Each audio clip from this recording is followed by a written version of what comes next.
Good evening. The regular February 26th meeting of the Evanston City Council will come to order. Would the clerk please take the roll? Councilmember Reid. Here. Councilmember Hadakaris. Here. Councilmember Kelly. Here. Councilmember Harris. Present. Councilmember Nguyen. Here. Councilmember Newsma. Here. Councilmember Burns. Here. Councilmember Suffredin will be remote today. And he's online. And Councilmember Ravel. Here. Mayor Biss. Here. We have a quorum present and are prepared to do our work for the evening. The first item on the agenda is my public announcements and proclamations, of which I have two.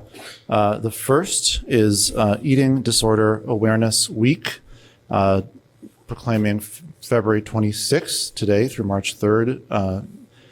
And I'll read it as follows. Whereas eating disorders affect upwards of 28.8 million individuals in the United States during their lifetimes, and 1 in 10 Americans are expected to develop an eating disorder in their lifetime. And whereas eating disorders can be deadly, and every 52 minutes someone dies due to their struggle with an eating disorder, and anorexia nervosa has the highest mortality rate of any mental illness. And whereas eating disorders may affect all persons regardless of their gender, age, race, ethnicity, body shape and weight, sexual orientation, socioeconomic status. And whereas stigma, secrecy, and stereotypes still surround eating disorders, causing many people who are suffering to refrain from seeking help, an open supportive dialogue can help break shame and silence. And whereas with early detection and intervention, full recovery from an eating disorder is possible. And whereas help is just a phone call away, the SAMHSA National Helpline at 1-800-662-4357 is a confidential, free, 24-hour-a-day, 365-day-a-year information and referral service for anyone experiencing a crisis. Immediate and confidential help is also available by calling or texting 988, the National Suicide and Crisis Lifeline. And whereas Eating Disorders Awareness Week seeks to raise awareness of eating disorders, shed light on dangerous and pervasive myths, and promote prevention efforts, now therefore I do hereby proclaim February 26th to March 3rd, 2024 as Eating Disorders Awareness Week in the city of Evanston. And I believe we have someone here to accept this proclamation on behalf of advocacy communities that are doing such important work to both raise awareness and help direct people to treatment. Could you please come forward?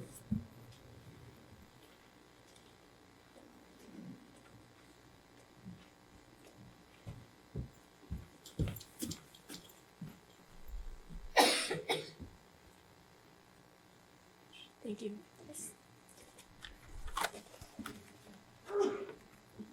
Thank you so much, Mayor Biss. I'm here on behalf of Amy Resnick and I. We really appreciate you bringing this issue to light. Eating disorders are something that affect so many people in the Evanston community, at the Northwestern community, and beyond. So I really appreciate you proclaiming this Eating Disorder Awareness Week. Thank you very much for your important work. The next proclamation I have is relative to Black History Month, February 2024. Whereas in 19, sorry, I'm getting this queued up here. Whereas in 1926, Dr. Carter G. Woodson, who worked in Kentucky coal mines as a child and was the son of formerly enslaved people, proposed and launched a week-long celebration of the individuals and occasions having a significant impact on African-American history in America. And whereas Dr. Woodson chose the month of February to conduct this commemoration because the birthdays of two men whose actions have significantly affected African-Americans in this country are in February, namely Frederick Douglass, the orator, writer, and statesman who is a tireless advocate of the anti-slavery movement, and Abraham Lincoln, who of course signed the Emancipation Proclamation. And whereas African American History Month was originally founded to be the second week of February and was named History Week and was expanded to a month with a name change to African American History Month during a convention for the Association of the Study of Negro Life and Culture in the 1970s, with the association also changing its name at the time to the Association for the Study of African American Life and History. And whereas during the month of February 2024, across the United States of America, observances will be held to increase public awareness of the importance of Black history and the contributions that African Americans have made toward their country. And whereas the people of Evanston should recommit ourselves to an ideal America where equality and justice will always prevail, and to the principles of love, wisdom, understanding, and compassion toward one another.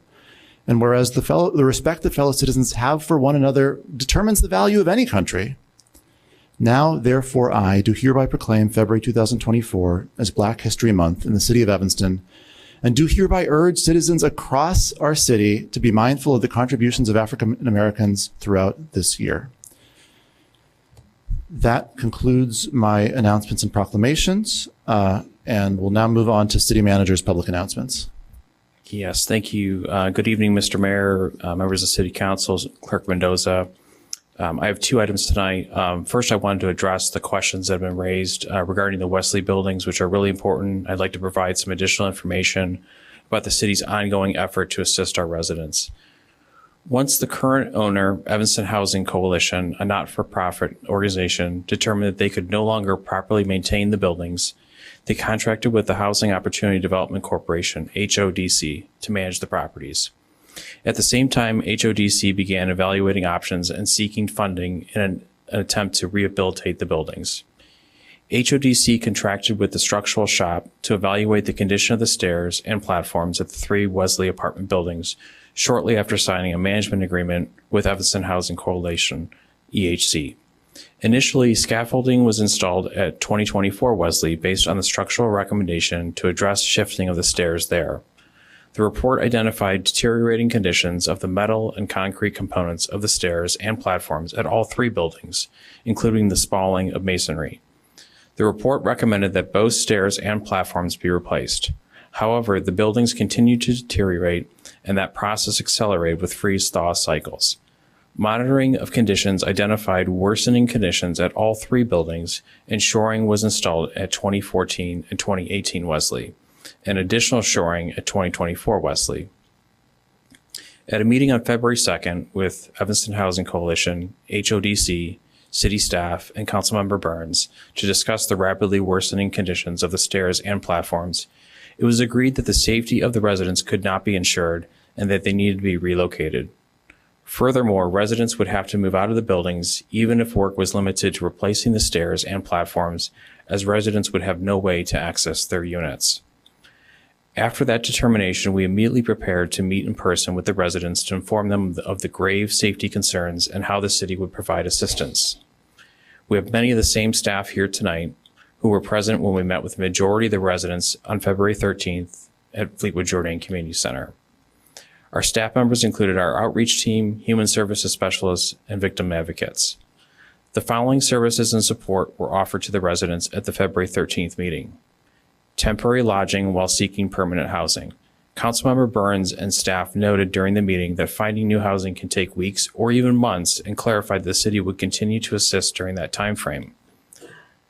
Search assistance in identifying housing options, financial assistance for food and other necessities, packing and moving assistance, storage unit rental assistance, financial help to rent a new apartment, including security deposit, first month's rent, etc., longer-term rental subsidy for new apartment based on financial need. Councilmember Burns offered at the meeting that the city could help in other ways not specifically mentioned. During our meeting, staff worked with residents to complete paperwork that defined their needs to facilitate their housing search. The city emailed landlords with rental properties in the 5th Ward to help locate housing that would keep residents in their community. We understand that this is stressful for our residents. Our goal is to work together to provide the support that they need. We've created a public webpage, cityofevanston.org/Wesley, to provide information and frequently asked questions. The city is committed to supporting our residents now and in the long term. Director Thompson, Director Agbo are here to speak about our collective efforts. I'd like to thank our staff for their hard work on this critical issue. Staff is available tonight in room 2402, just down the hall, to answer any questions or concerns. Director Agbo. Yes. Good day, members of the City Council. Ike Ogbo, Director for the Health and Human Services Department. The issues at the Wesley properties were brought to our attention, and we are here to provide support, assistance, resources needed to relocate the impacted residents to a place where it's safe. Based on what the city manager stated, the building is unsafe. And due to the building being unsafe, it has become an emergency. This is not the first time that we responded to an emergency of this manner. We do have staff members who are experienced in this regard to provide assistance, make referrals needed, and other services needed to relocate our impacted residents. So far, we have enlightened a number of the residents who have been impacted due to the unsafe conditions of the properties.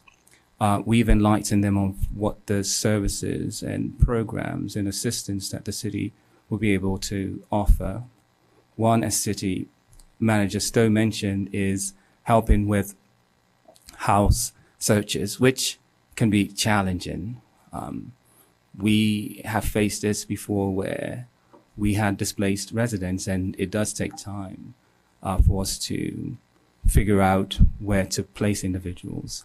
But we are committed to ensure that we put all our resources and staffing and whatever that is required in order to see this to fruition.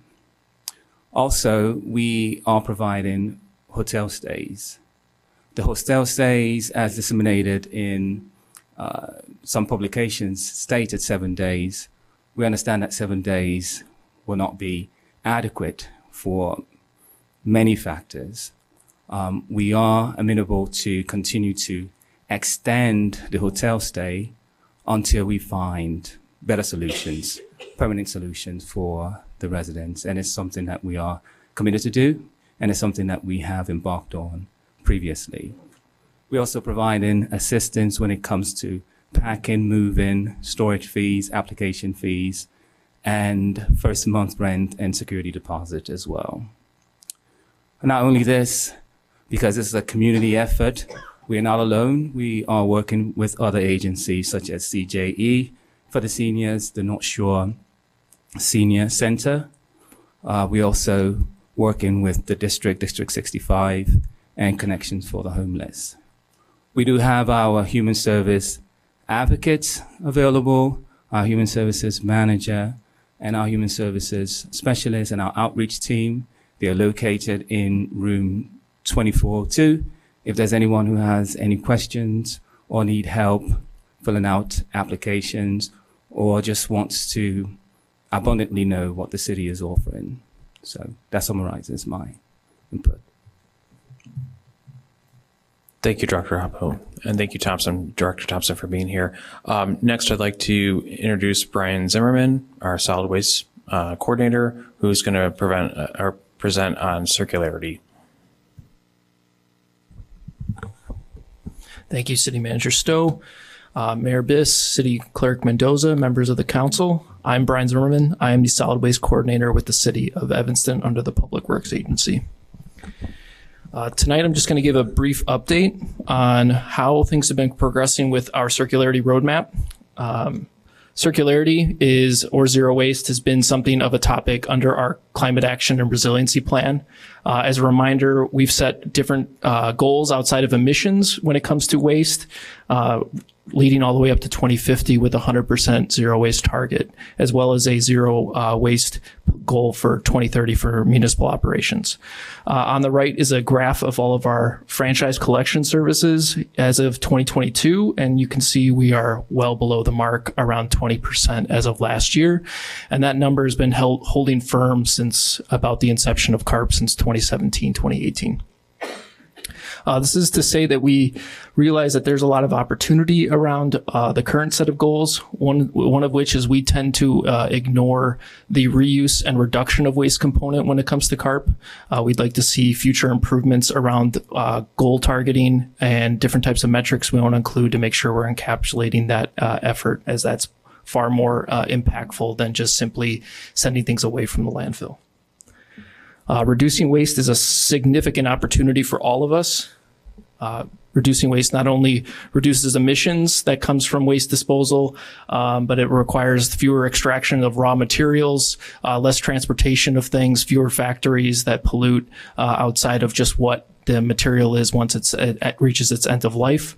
It strengthens community bonds. One opportunity for circularity is food donation. Getting food into needy families' homes is a benefit for the community overall, as well as creating local economic opportunity. Things like reuse and repair cafes or stores create local jobs here that create a more resilient community that benefits everyone, as well as creating justice and equity. Historically, waste management falls on the most disenfranchised communities that don't have the ability to advocate for themselves. A more circular economy and management of waste streams helps us find better ways that are more productive in taking that burden off of those community groups. So in large, we want to change our process from a very linear system where we make something, we use it for its life, and then we throw it away, not to think of it anymore, to a system where we are finding the highest beneficial use for the product or material, that we find multiple uses of it throughout its extended life, that we have to generate less raw materials, regenerate nature, and reduce waste and pollution.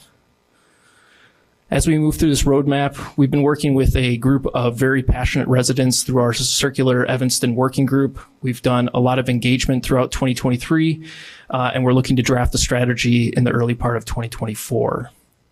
As you can see, one of our community events where we held a bunch of table talks with local residents. Some common themes from that engagement: we heard a lot of conflicting priorities within the city. We are not looking to compete with those. We're looking to act in concert. We want to find opportunities where we're helping support other initiatives within the city as much as our own. We need to find things that are easy, convenient, cost-effective for us to utilize. Cost is a big thing. We're competing for a bunch of other projects. We want to make sure we're maintaining them. A lot of people want to learn more about this stuff. Heard a lot of things from residents about wanting to be educated, building awareness, and creating those resources for people is paramount. A lot of people, businesses, institutions love incentives. They don't want to be told what to do. So if we can find ways to find incentives or ways to encourage them to do those things through grants, tax breaks, whatever we need to, permit incentives, we can try to find strategies to do such a thing, as well as a bunch of others that won't take up our time. There are a bunch of other communities out there around the United States and the world that are taking initiatives similar to circularity, and you can just see a few of them up there, ranging from actual physical infrastructure to different type of entrepreneurial partnerships. The sky's the limit. We can kind of create a sandbox of opportunity here with around circularity that I think would not only benefit the city of Evanston, but the region of the North Shore as a whole. That's not to say we're not doing a lot. We have a lot of great institutions already in our backyard, from the Rebuilding Exchange, which takes a lot of construction and demolition material and finds new productive outlets for them, to ESCA, which is a clothing donation that the district does. These are just some examples of the countless opportunities that already exist. So we're not starting from the ground zero. We're really working from an elevated field. We're just looking to improve. So what can the city continue to do while this roadmap is being drafted? Continue to lead by example, continue to review its own processes and self-assess and find ways to improve. Start engaging in regional partnerships. We're not going to be able to become a circular economy on our own. We will have to engage outside our borders with different groups from different areas around the metro area to be successful. We should be really good at celebrating and supporting people and finding ways to encourage more entrepreneurial efforts, as well as being considerate of mandates and legislation, because eventually not everyone's going to come along and we're going to have to do something. So, as well as one other thing that we do think is important from our circularity group is helping fund further assessment of our waste streams. The data we do have currently is sufficient for some things, but we could get a higher level of understanding on where the opportunities and challenges lie if we were to have further funding for waste assessments and stuff like that. So just to set you guys up with some next steps, we do plan on having a roadmap draft with principles, visions, as well as measurements and targets. We want to continue to do more engagement throughout that drafting of that roadmap. We think we're not done engaging and talking to people, and we want to do more.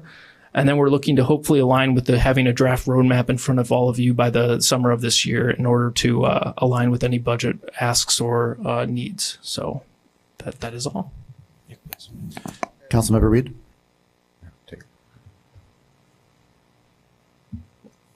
Thank you very much. The next item on our agenda is communications from the city clerk. We received a public comment which has been forwarded to you from Ascension and Endeavor regarding the pilot program. That should be in your inboxes. And another one with no name about the demolition permit for Ryan Field, which they believe was issued inappropriately. And another one is from Stephanie Gaze saying she feels saddened because of the destruction of the Ryan Field. That's it. Thank you very much. The next item on our agenda is public comment. I think it's important to note that the last public comment that we had just a few days ago was truly horrifying. I want to thank everybody on this dais, all the council members, the clerk, and the city manager for signing on to the statement expressing our clear values about what appropriate communication is. That statement was sent out earlier today. If those of you haven't seen it yet, it's available online. I wanted to add some personal remarks to that with your indulgence.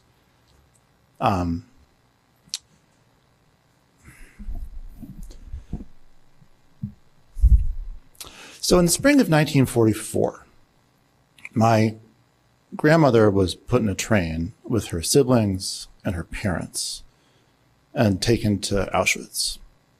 And when she got there, she and her siblings, who were in their teens and 20s, were sent one direction where those who were assessed to be able-bodied to work went, and her parents went the opposite direction, and she never saw them again.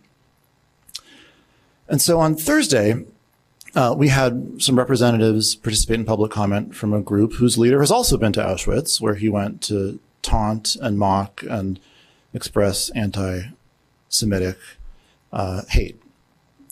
And in thinking about how to react to that, I've been thinking about my grandmother a lot, actually, because my first reaction was, don't give them the attention they want. They're a bunch of kooks and provocateurs, and don't indulge that. But then I thought about a lot of what my grandmother taught me when she was still alive. She was, a cosmopolitan person. She was an aspiring pianist. When she was studying in Budapest and word started to travel to her about what the Nazis were doing, she couldn't believe it, because Germany was the home of Beethoven, the home of the things that she loved the most, what she saw as the greatest achievements of human civilization. That wasn't possible. It was silly. It's absurd. And in the Shoah interview series initiated by Steven Spielberg, there's this really poignant moment in the interview with her where she expresses shame about how at that phase of her life, she had, she would walk by ultra-Orthodox Jews on the street and kind of like almost snicker at them. They were from a different era, a holdover of a bygone past. She had more in common with the Germans than she did with them, she thought. And, none of that made any difference when she got put on that train car that took her to Auschwitz.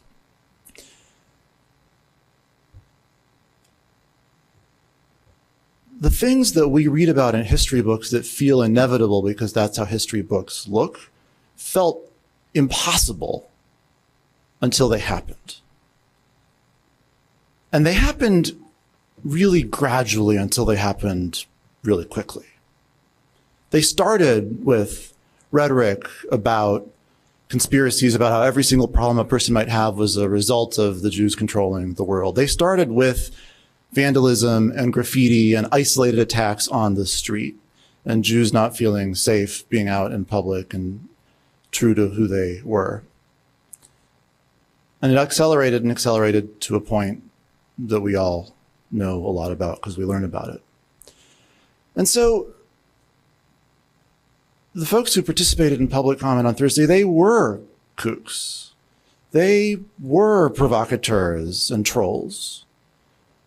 But they were also vectors for the most damaging virus that we have experienced as a people. And I just think that's the seriousness with which we have a responsibility to take it. So with that in mind, I'm going to repeat the rules of public comment. Public comment is intended to foster dialogue in a respectful and civil manner. Any person who makes such remarks or who utters loud, threatening, personal, or abusive language, or who engages in other disorderly conduct which disrupts, disturbs, or otherwise impedes the orderly conduct of the meeting, shall, at the discretion of the mayor or presiding officer, be barred from further participation during that meeting. Public comments are requested to be made with these guidelines in mind. We have a lot of people who want to speak this evening. In fact, almost exactly 45, which makes my responsibilities as a guy who does division in his head relatively straightforward. Everyone will be given 1 minute this evening. We begin, as always, with those who signed up in person to speak in person, beginning with David Goldenberg, who will be followed by LB and then HJ.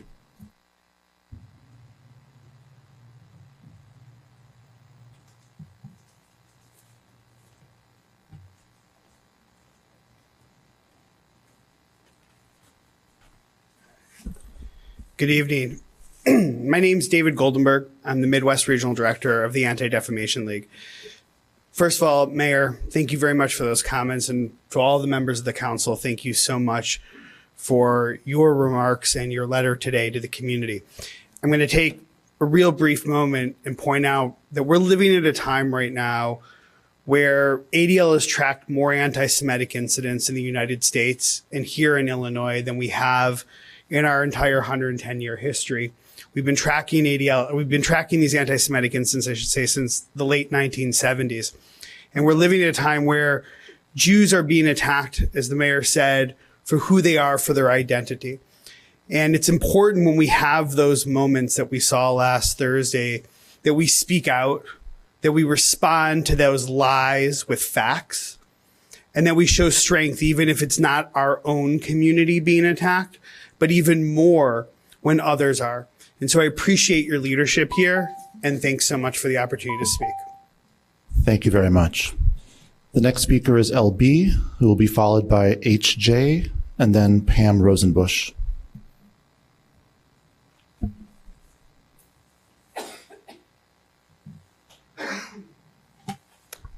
Hi, thanks for taking my comments. I'm a resident of the Second Ward.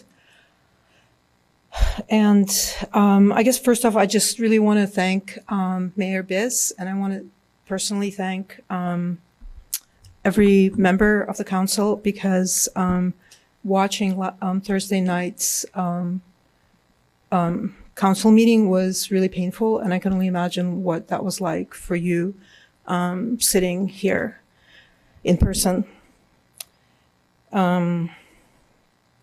So I was actually planning to talk about some other issues today that have been going on in the city, but I think I'm just going to focus on something a little bit different. And I think yesterday, I think we've seen some divisions in the community. I think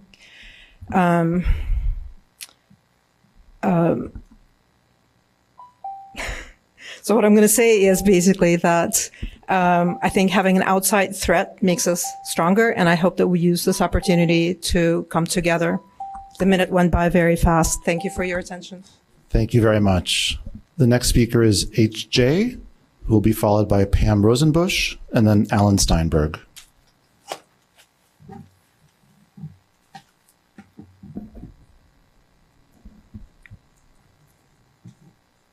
Is there a HJ who signed up? Seeing none, we'll move ahead with Pam Rosenbush, followed by Alan Steinberg, and then Susan Wishnick. Hello, I'm Pamela Rosenbush. I have lived at 1914 Grand Street for over 48 years. I was a banker for 38 years, head of the commercial loan department at State National Bank here in Evanston in the 80s when Jay Lytle was head of business development.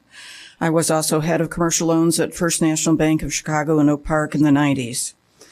I don't think it is wise for the city of Evanston to select David Wallock to develop and construct Grant Street LLC because he has had two companies in Chapter 11 bankruptcy.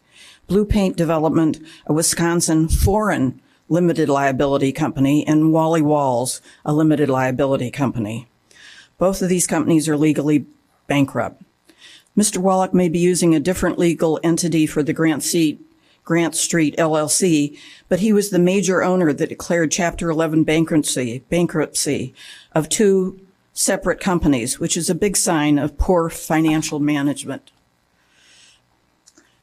This proposal should be returned to the Planning and Development Committee for further investigation and analysis. How are these companies financed? Are they still viable? Is there backup management to David Wallock? The city of Evanston has not done its homework, as the public did not know about the two bankruptcies in the two of his companies until reading the article in the Evanston Review today. Thank you for listening. Thank you very much. The next speaker is Alan Steinberg, who will be followed by Susan Wishnick and then Sebastian Knowles.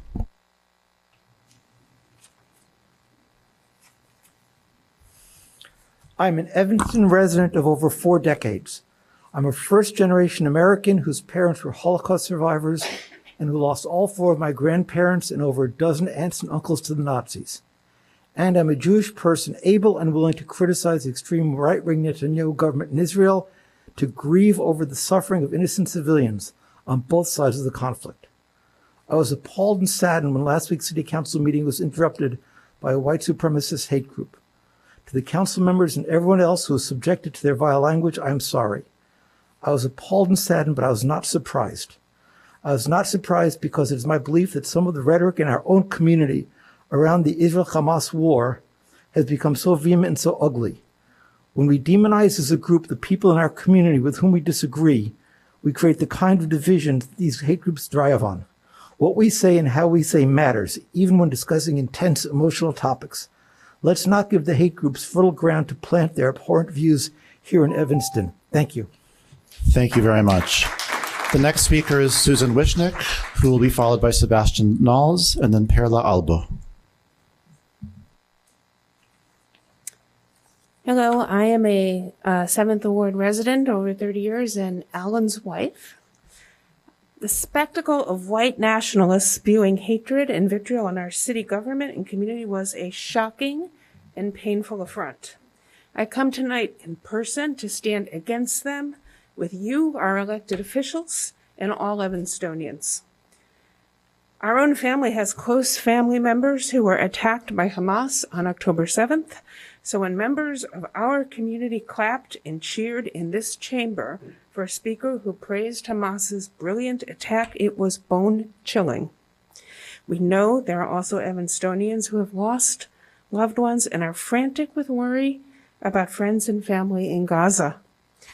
Like many in Evanston, I support a bilateral ceasefire in independent states for both Israelis and Palestinians, and I also appreciate this council's deferring on these foreign policy issues to the appropriate elected officials. Thank you. Thank you very much. The next speaker is Sebastian Knowles, who will be followed by Perla Albo and then Eric Polly. Good evening, City Council. My name is Sebastian Knowles. I'm the president of Community Alliance for Better Government. I'm here in support of FB2 creating a pilot task force.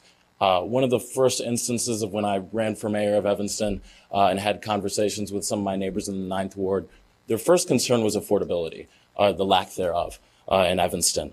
And one of the ways to combat that is the idea of improving some of the city services, whether that's universal early childcare, expanding summer camp capacities, and delivering funds to District 65 and 202. The task force that's coming up to vote today gives Evanston the chance to analyze the existing programs of some of the 3 largest nonprofits in Evanston, as well as determine if there's gaps in coverage, negotiate with them, and come up with a voluntary payment structure that would work to continue to bring funds and additional services to Evanston residents. There will never be a perfect time to institute a pilot program, but we see this again as an opportunity to work with some of our partners here in the community and truly provide relief to some of our most disadvantaged residents. Thank you so much. Thank you very much. The next speaker is Perla Albo, who will be followed by Eric Polly, and then Cynthia Bibe.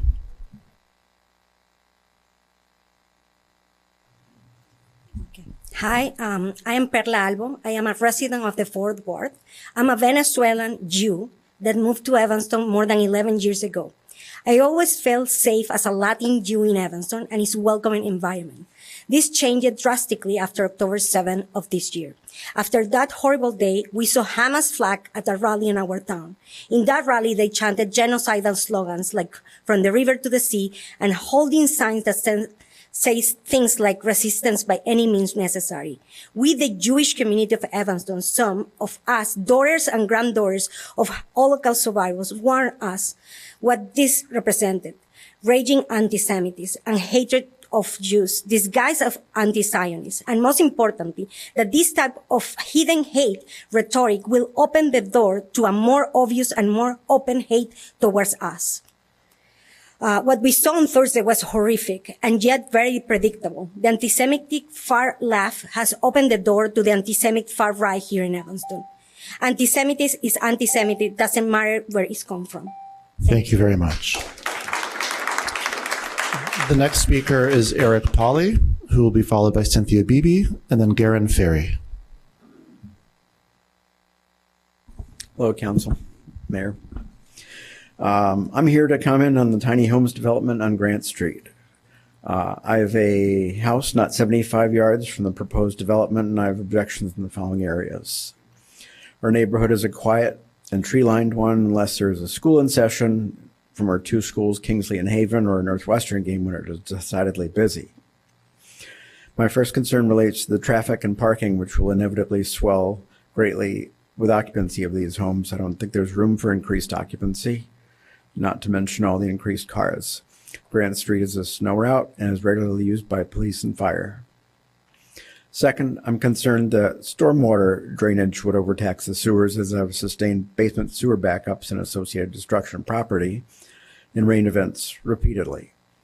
In addition to the development, there is talk about paving the alley, which would detract much more from permeable ground unless we're paved with permeable surface, which has not even been discussed yet. Third, I have concerns about non-long-term residents displaying priorities unrelated to the hard-won pride of our quiet and respectful community. I urge the City Council to defer approval of this project back to the Planning and Development Committee for deeper Thank you very examination. much. Thank you. Thank you very much. The next speaker is Cynthia Bibe, who will be followed by Garen Ferry, and then Jeff Borini. My name is Cindy Bibe. I've lived at 1915 Noyes Street for 24 years.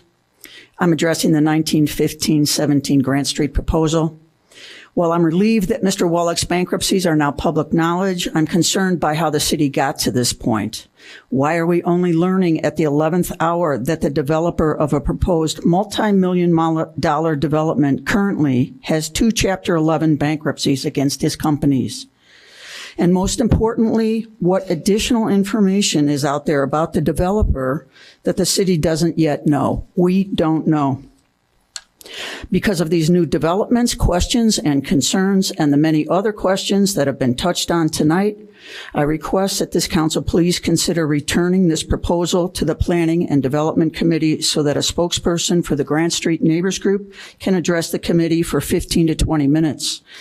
While you have the legal standing to dictate to us, we ask instead that you do the work needed to convince us and show us that this is a good idea with a good developer. Lead us. That is what good government does. Thank you very much. The next speaker is Garen Ferry, who will be followed by Jeff Borini, and then Steve Fatum. Hey, Council, Mayor, neighbors. I'll try to keep this really quick because I've spoken AdNauseum in many meetings, and it's all public record if you want to look. Don't take our frustrations the wrong way. We're passionate about what we feel is best for not only our neighborhood, but for our city. And contrary to what some people believe, my position on the project is an effort in research and zoning on the developer and past voting. I'm not an island in regard to this effort. I stand with my neighbors in spite of questionable time management with my family. After today's reporting in multiple publications, I will say that the issues that the developer has incurred, I would recommend that we amend the application process like we had tried to before to check the fiscal solvency of our applicants. Statements of financial condition, debt equity ratios, and other records required by GAAP, generally accepted accounting principles, are basic tests of finance. I believe this is proposed before and voted down. Why not do our homework so that we can avoid potentially problematic or disastrous projects that become a blight on our city? The market analysis is always be in favor of the client, but even these recommended lower prices citing comps. These structures and developments have no comps. We're not the Pacific Northwest or other places where pocket neighborhoods have been launched. I want to thank Eleanor for listening to us the other day. I implore that we push this back to Planning and Development and Land Use Commission. The next speaker is Jeff Borini, who will be followed by Stephen Fatum and then Hal Rosen. Good evening, council members. Jeff Borini, 2nd Ward. Our nonprofits deliver great value and honor to Evanston. They're valued and cherished members of our community. I've helped lead 2 small boards, and I know the first thing that I learned is that there's never enough money. The needs, the opportunities, the costs are always outweigh the budget available, which sounds a lot like the city of Evanston. We have vanishing affordability, we have costly infrastructure needs, racial inequities that we want to address, and higher taxes that you have warned are going to climb higher yet. There is pain and need on both sides of this tax-exempt question. 1/3 of our property is exempt, the other 2/3 carry the load. Our major nonprofits are being invited to join a committee that will examine this tax-free situation and hopefully define a future that's more equitable for taxpayers.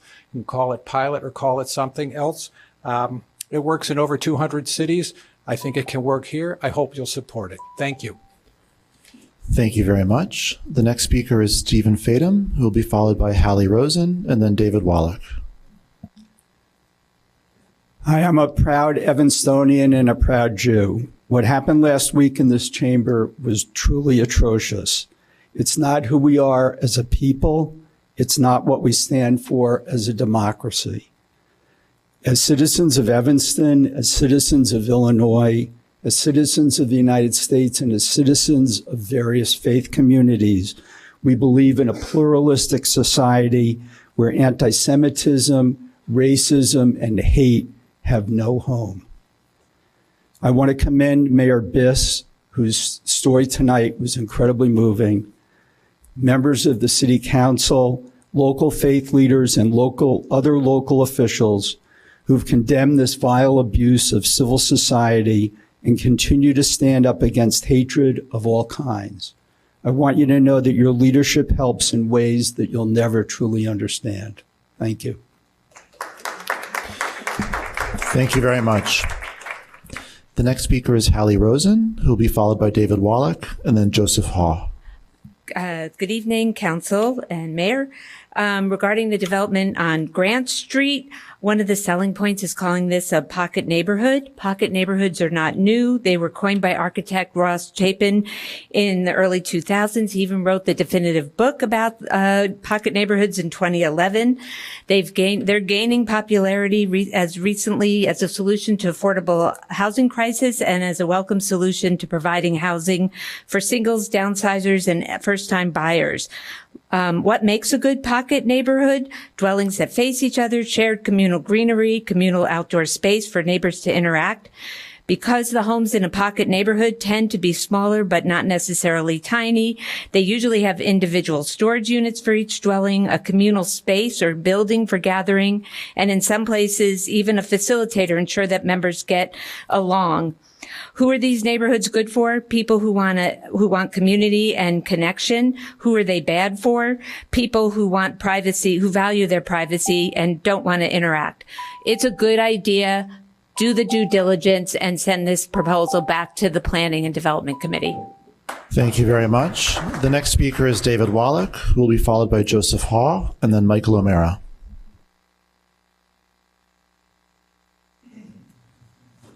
Mr. Mayor and members of the council, My bubby lost 8 brothers and sisters in the Holocaust. The 3 things I taught my kids growing up is you defend yourself, defend your family, defend your friends. You do it at every turn. I'm doing that today as it relates to an article that came out that was just a complete and total hit job. It did not say that Blue Paint Development, which is our development company, is in bankruptcy at all. Our manufacturing company, Insulated Wall Holdings, has been in bankruptcy. It's in a reorganization plan, not a liquidation. It is fully operational. The second thing that I want to say is that since the beginning of this process, we have worked with the city of Evanston on this project. Going back a year ago, we attended a community group meeting. We went in front of the Land Use Commission. We went in front of Plan Development, back to City Council. At all times, my co-development partner, Carrie Young, has been here, and our banker has been here. We've been waiting for over a year to get it to this point to move forward. We are ready to move forward. We'd like to get in for permit, and we urge this board tonight to move the project forward expeditiously. I appreciate it. I'm going to stay later if anybody has any questions and wants to call me back to the podium with any questions on anything. I'm here. Thank you very much. The next speaker is Joseph Haw, who will be followed by Michael O'Meara and then Ray Friedman. Hi, good evening. I was asked to be here to represent this group. I've banked Carrie Young for many years, and this is part of our bank's natural due diligence process. So appreciate the council's time. Thank you. Thank you very much. The next speaker is Michael O'Meara, who will be followed by Ray Friedman and then Trisha Connelly.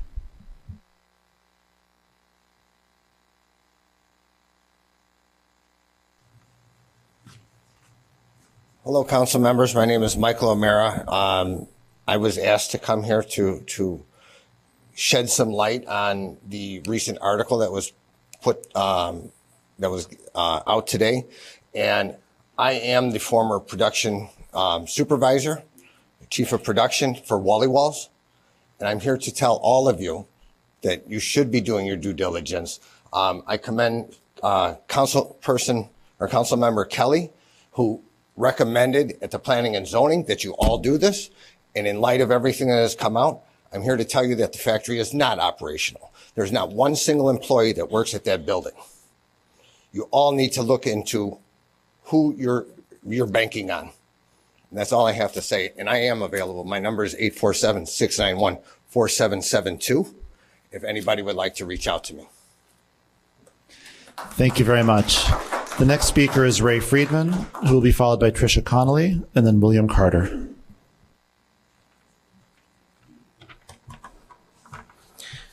Good evening, everyone. Here we are once again looking at more bills, more expenditures, more studies, and more consultants. More important, without the public engagement you keep talking about being part of the discussion and the process, which is how it should go. You're planning to spend $37 million on rent when we own several buildings that can be used for office space or rehab half the city hall at a time while rehab is proceeding. You know that after you spend the $37 million, that building was just bought for $28 million. So we could have bought the building. Why is this an emergency all of a sudden without extensive public engagement or discussion with our own budget and finance committee? Also, please treat the residents at the buildings over on Wesley with the dignity and respect that they deserve, as you would want to be treated. Given 7 days to move, you should be ashamed. You have mentioned how the city would look bad if we asked to renegotiate 909 Davis lease. How do you think residents feel not being included in the discussion on 909 Davis or spending $37 million? I can think of a lot more productive ways to spend that money. Thank you very much. Thank you. The next speaker is Trisha Connelly, who will be followed by William Carter and then Brenda Greer. Good evening. Community Alliance for Better Government has begun communicating with the residents of 2014, 2018, and 2024 Wesley Avenue, offering support in working with the city and potential landlords to ensure their transition to safe housing is seamless. Additionally, we are committed to providing legal and housing resources to those who need them. These properties should have never been allowed to come to a state of such disrepair. Proper steps and financial support from the City of Evanston must be taken to ensure these residents have the opportunity to return to their homes following any repair or reconstruction. Legislation also must be passed to ensure landlords are held responsible for improperly caring for their properties. All parties who contributed to the degradation of 2014, 2018, and 2024 Wesley Avenue must be held responsible. We are looking forward to working with these residents in the City of Evanston so that they can return to their homes and investigate this matter fully. Thank you very much. The next speaker is William Carter, who will be followed by Brenda Greer and then Tomar Chych. Good evening. My name is William Carter. I am one of the tenants of the Wesley Apartments of Evanston, Illinois. I am here to ask for answers to questions that I should not have to ask. What is the future of the tenants of the Wesley Apartments? As of yet, we have been given nothing but temporary solutions with no definite answers to the end game. We are offered a 1 to 2 week stay in an extended stay hotel. What happens after the 2 weeks? We are offered first month's rent and deposit if we find a place to move to. Unfortunately, subsidized housing in this area is practically non-existent. So where do we go? It has been suggested that we be moved to apartments with free rent for a year and apartments to be subsidized after the year is up. But we have not heard anything yes or no on this idea. We have been offered to have our belongings stored for 6 months. Because of the economy and the lack of subsidized housing, what happens if we are not in new housing at the end of the 6 months? What happens if we do find housing? Who is going to pay to have our belongings moved to our new housing? These are just some of the pressing questions that we need answers to. Also, no one is addressing the mental stress it is causing this community. We are being forced from our homes with no positive answers as to where we are supposed to go and how we are supposed to get there. All we have been told are mights, maybes, and temporary solutions with no positive answers for the end game. Most of this community is elderly because of this situation. Our level of trust in working with anybody has almost become non-existent. What are you as the government of the City of Evanston doing to reinstate our trust in you? Thank you for your time. Thank you very much. The next speaker is Brenda Greer, who will be followed by Tomar Chych and then Jonathan Lustig. Good evening, council members. My name's Brenda Greer, and I live in the 5th Ward, Emerson Square. And at this time, I'm having an issue with Xfinity and Comcast. I will be contacting my alderman, Bibe, later. They contact me by email and by text and stated they were taking us down in the community for some network enhancement, which they were supposed to do it, they said, on the 2nd of February. They contacted me the 1st of February. They started that night on the 1st around 7 or 7:30. My TV went down and I had no system. I only had the internet with them. This went on, a lot went on. It was awful for about 8 to 9 days.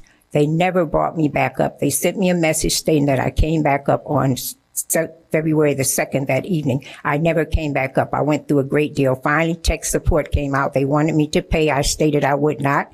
Tech support came out. I bought a new TV because they destroyed my TV. To my understanding, there's seniors in the Blake building that had problems also. Someone has to compensate me for buying a new TV. I have a broke TV sitting in my floor, and they contact me today stating they're going to take the community down again. I want someone to contact me regarding who's doing this work and why it's being done, and then who's going to compensate me. Thank you. The next speaker is Tomar Chych, who will be followed by Jonathan Lustig and then Kevin Brown. Good evening. My name's Tomar Chych. I'm a resident of the 3rd Ward, and I am speaking on behalf of Shayna Sexton, another Evanstonian. Regarding the disturbing comments made by an anti-Jewish hate group during last Thursday's council meeting, I am not at all surprised that this group was attracted to Evanston, given the public comments made at city council meetings in December and January regarding a proposed unconditional ceasefire resolution, many of which were very thinly veiled anti-Jewish dog whistles. I urge the council not to take up such a resolution and invite more of this targeted hate into our community. All Evanston residents, regardless of race, religion, or cultural group, deserve to feel safe in Evanston, including Jews. Thank you very much. Thank you very much. The next speaker is Jonathan Lustig, who will be followed by Kevin Brown. In 1944, my grandfather, who was 39 years old, enlisted in the U.S. Navy. He had 2 children. He enlisted because he had to fight a cause. He never came back. I have 5 uncles who all served in the armed forces during World War II. One was a ball turret gunner. He came back insane. I have family members who served in Patton's armor. They all fought for this cause. They fought for freedom, but also that we should feel safe in our homes and who we are. And we have to confront this. We can't let ourselves sit down and watch this. Thank you. Thank you very much. The next speaker is Kevin Brown. Good evening, Mr. Mayors, elected officials. First, before you start, Mayor, I just want to say this. I appreciate the comments that you made this evening. They're very heartfelt, and we stand with you as a community against hate. So I think everybody should know that. I was asked to come today to share just a few words on behalf of the residents of Wesley. Now, in a letter dated February 13th, the City of Evanston sent a letter of eviction to the residents regarding safety emergencies. And if true, city was negligent in not immediately evacuating the buildings if there was an imminent threat to the safety of the residents. The code cites an immediate threat, and the city also was negligent in allowing the decades-long deterioration that would require such intervention. Unfortunately, with gross negligence, I think this issue is a continuation of what has happened to Black Evanstonians for quite some time.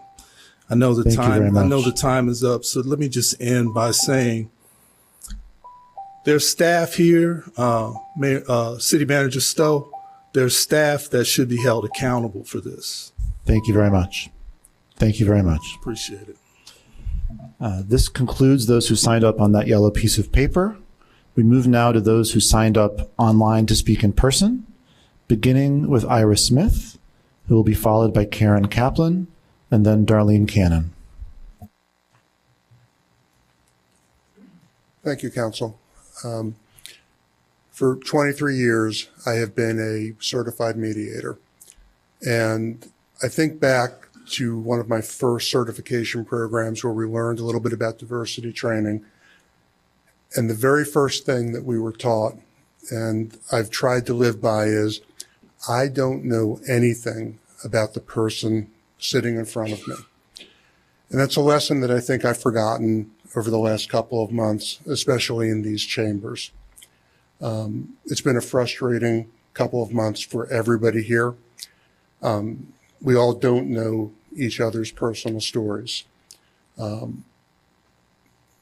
Today, I am almost brought to tears in seeing the stand that this council has taken against hate, against bigotry.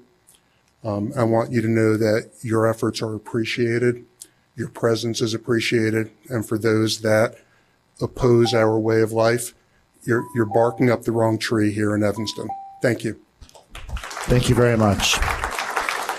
The next speaker is Karen Kaplan, who will be followed by Darlene Cannon, and then Paul Epner.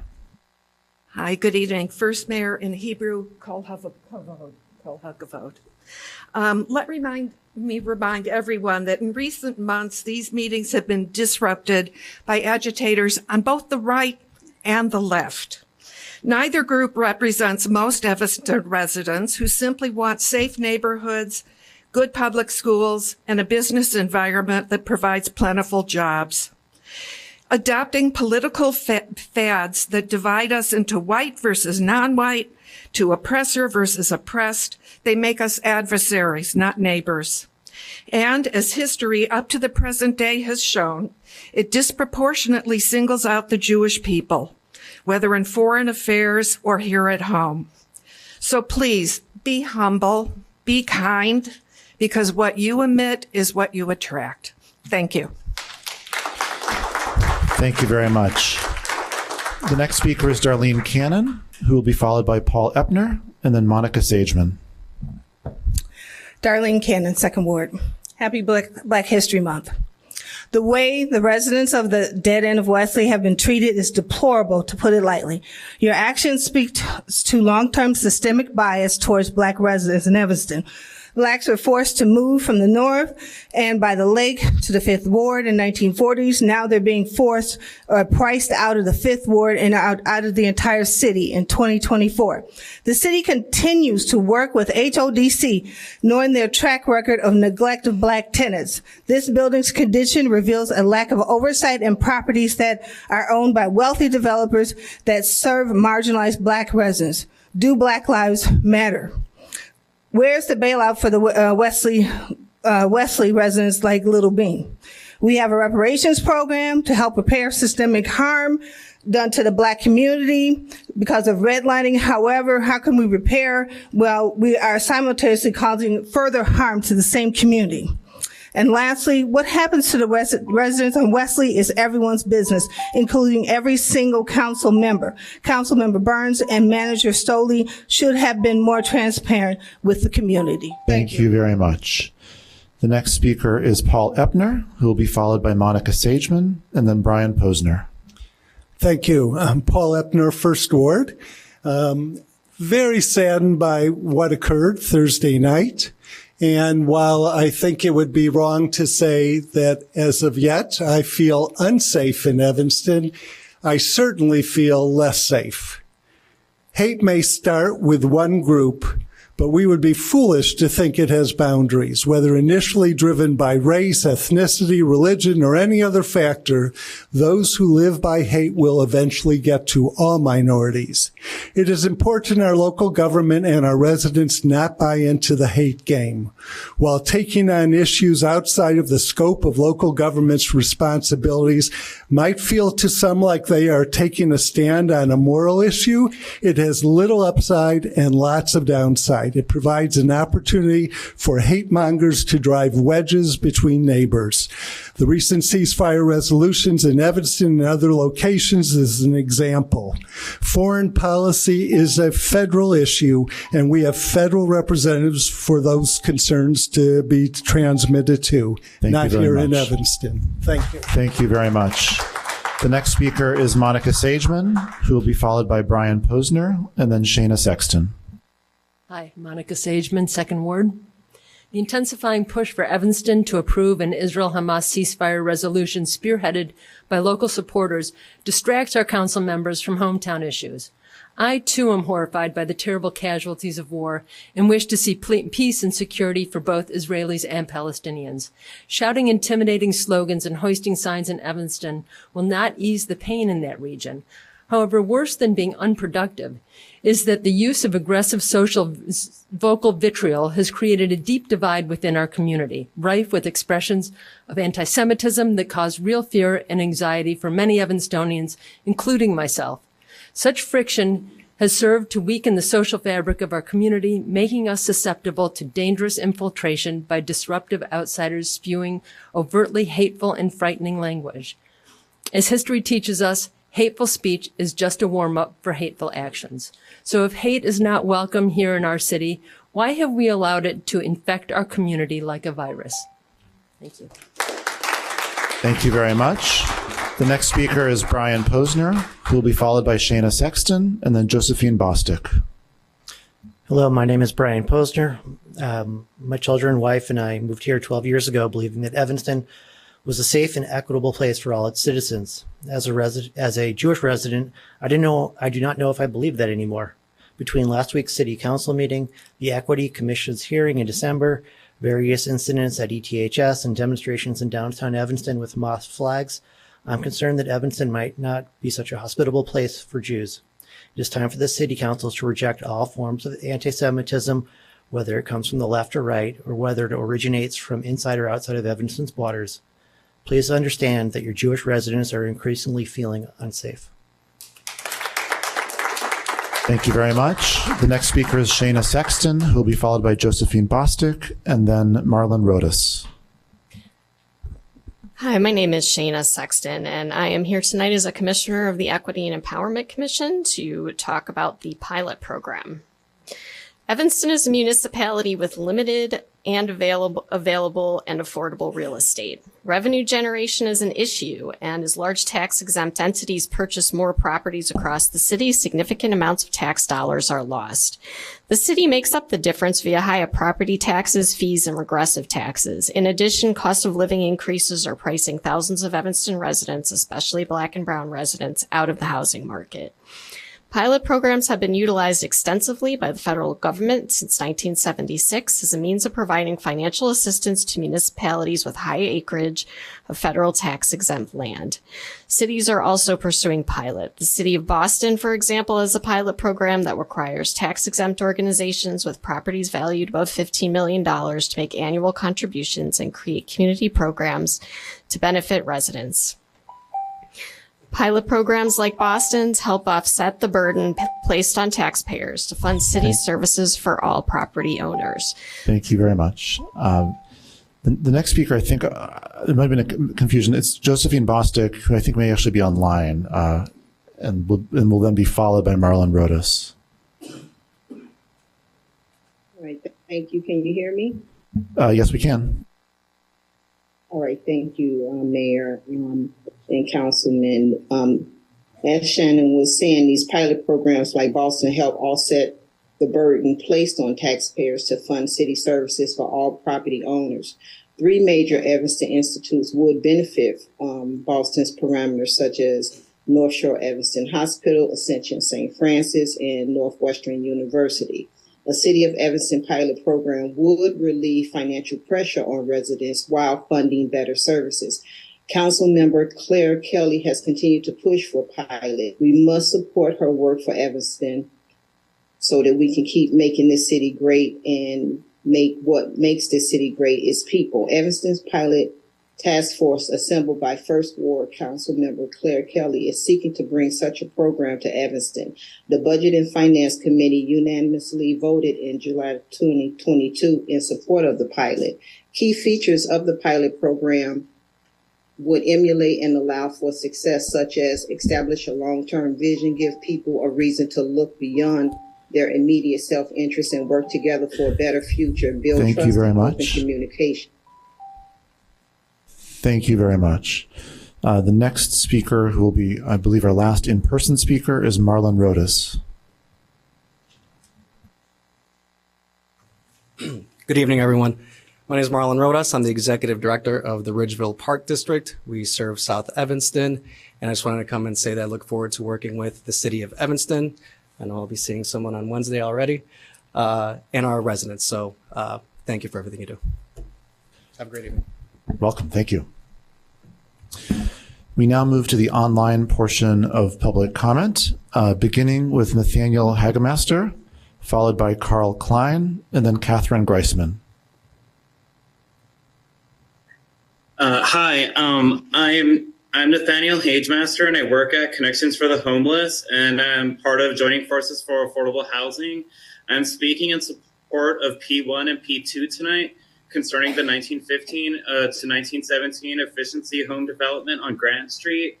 While Joining Forces typically advocates around affordable housing, we also see a huge need for more housing in Evanston, more varieties of housing, and more flexibility in where different varieties of housing can be built.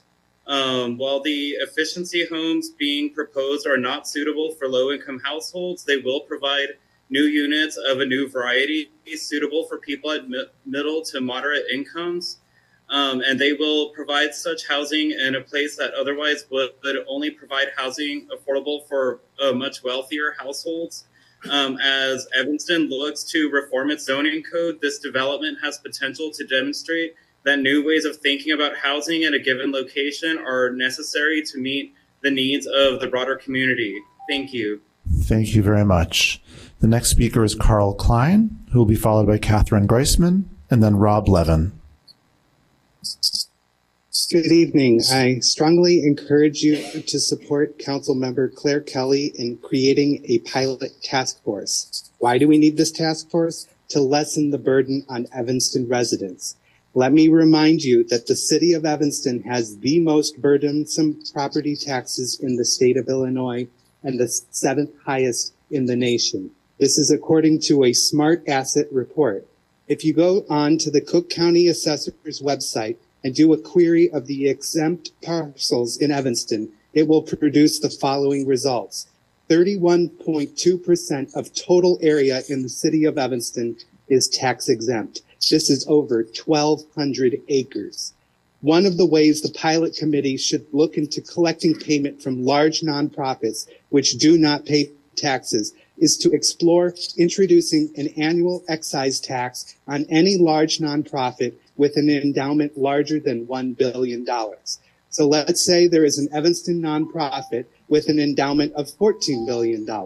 If you introduce Thank you very much. 0.5% annual excise tax on this $14 billion endowment, Thank you very will get much. around $70 million annual. Thank you. Thank you very much. The next speaker is Catherine Greisman, who will be followed by Rob Levin and then Lisa Levin. Hi, I just wanted to thank the entire board for their support regarding what happened last week, and to say I have deep concerns about anti-Semitism coming from the far left and the far right, and I think it's very important that we don't differentiate that. Thank you. Thank you very much. The next speaker is Rob Levin, who will be followed by Lisa Levin and then Scott Mason.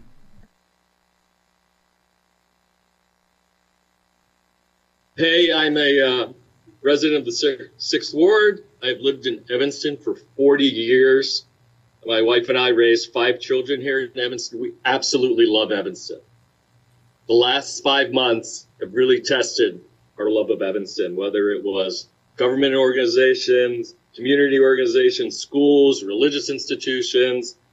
They've really chipped away at our sense of belonging as Jews in this community. So it's been tough. That being said, what happened last Thursday, a big thanks to Devin Reid.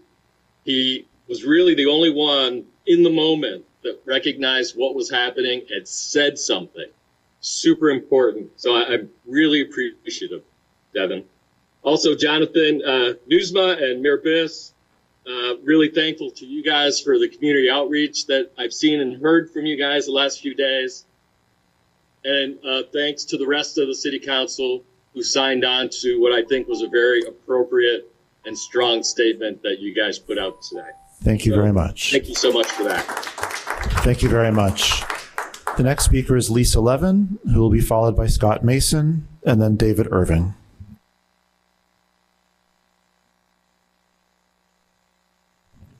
It seems like Lisa Levin may not be in the Zoom, in which case we'll move ahead with Scott Mason, who will be followed by David Irving and then Bill Shaner.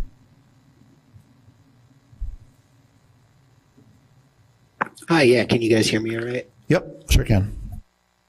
Cool, thank you. So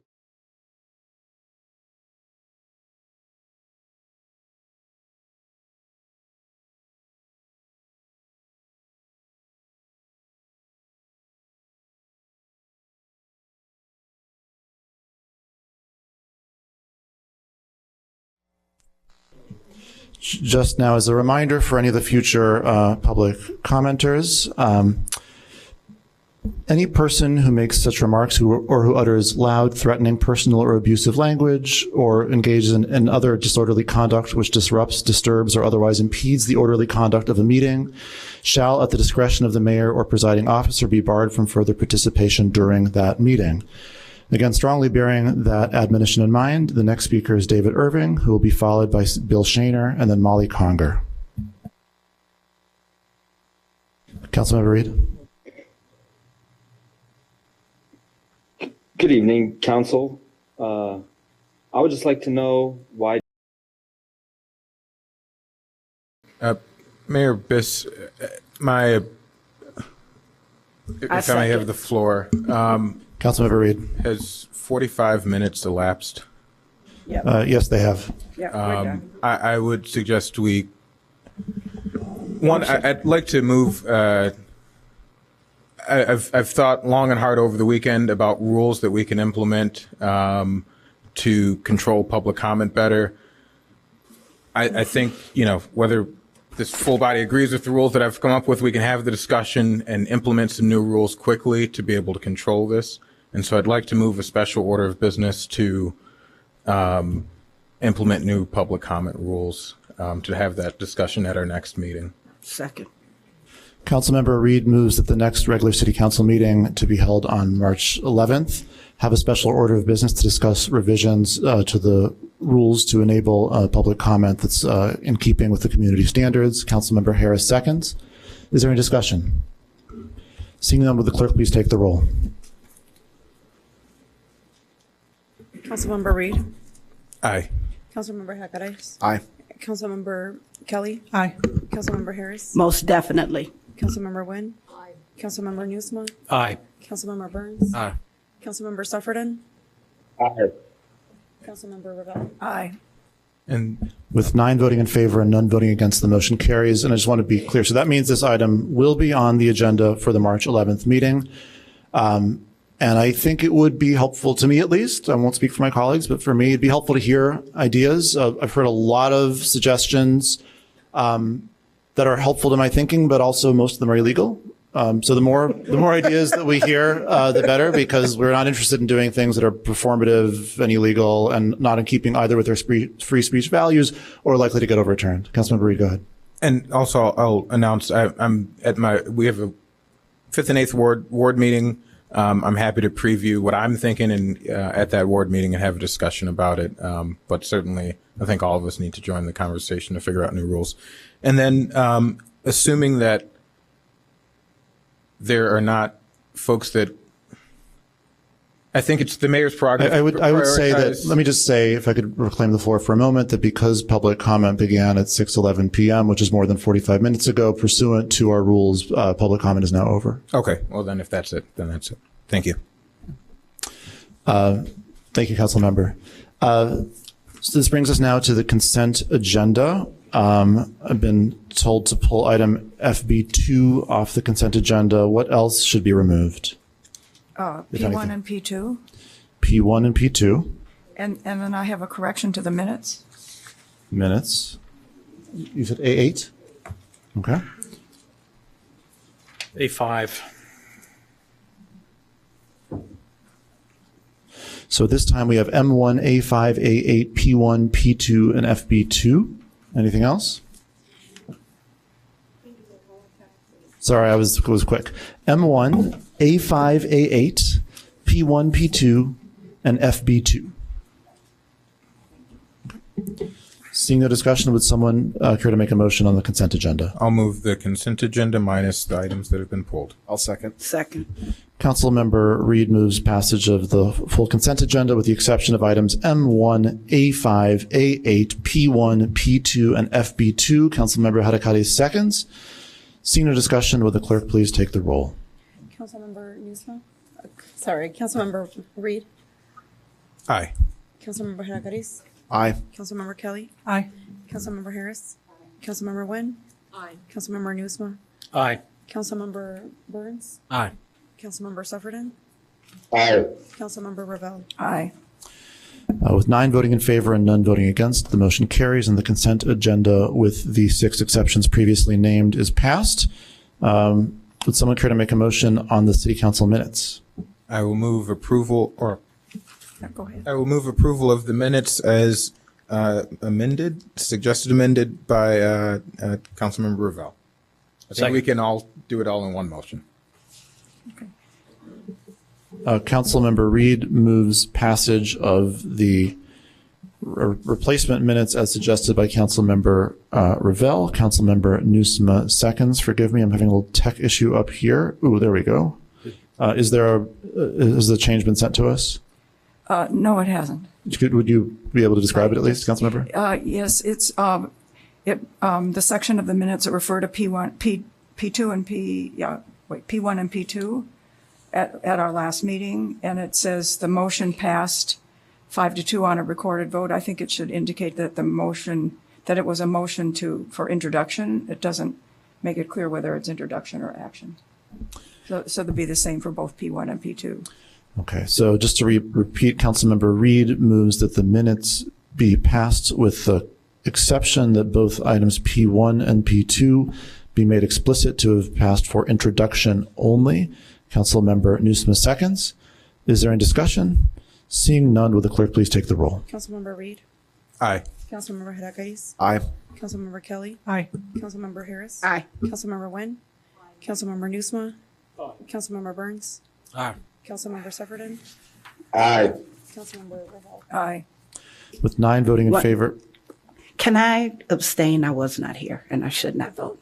Councilmember Harris changes her vote to an abstention. With 8 voting in favor, none voting against, and 1 abstention, the motion carries and the amended minutes are approved. This brings us to item A5. Councilmember Newsma, do you have a motion to make? Mr. Mayor, I move item A5, proposal for alternative community response initiative, this passed ANPW, with a recommendation to accept and place on file this report. Second. Councilmember Newsma moves that the City Council accept and place on file, or I suppose approve this alternate community response initiative. Councilmember Nguyen seconds.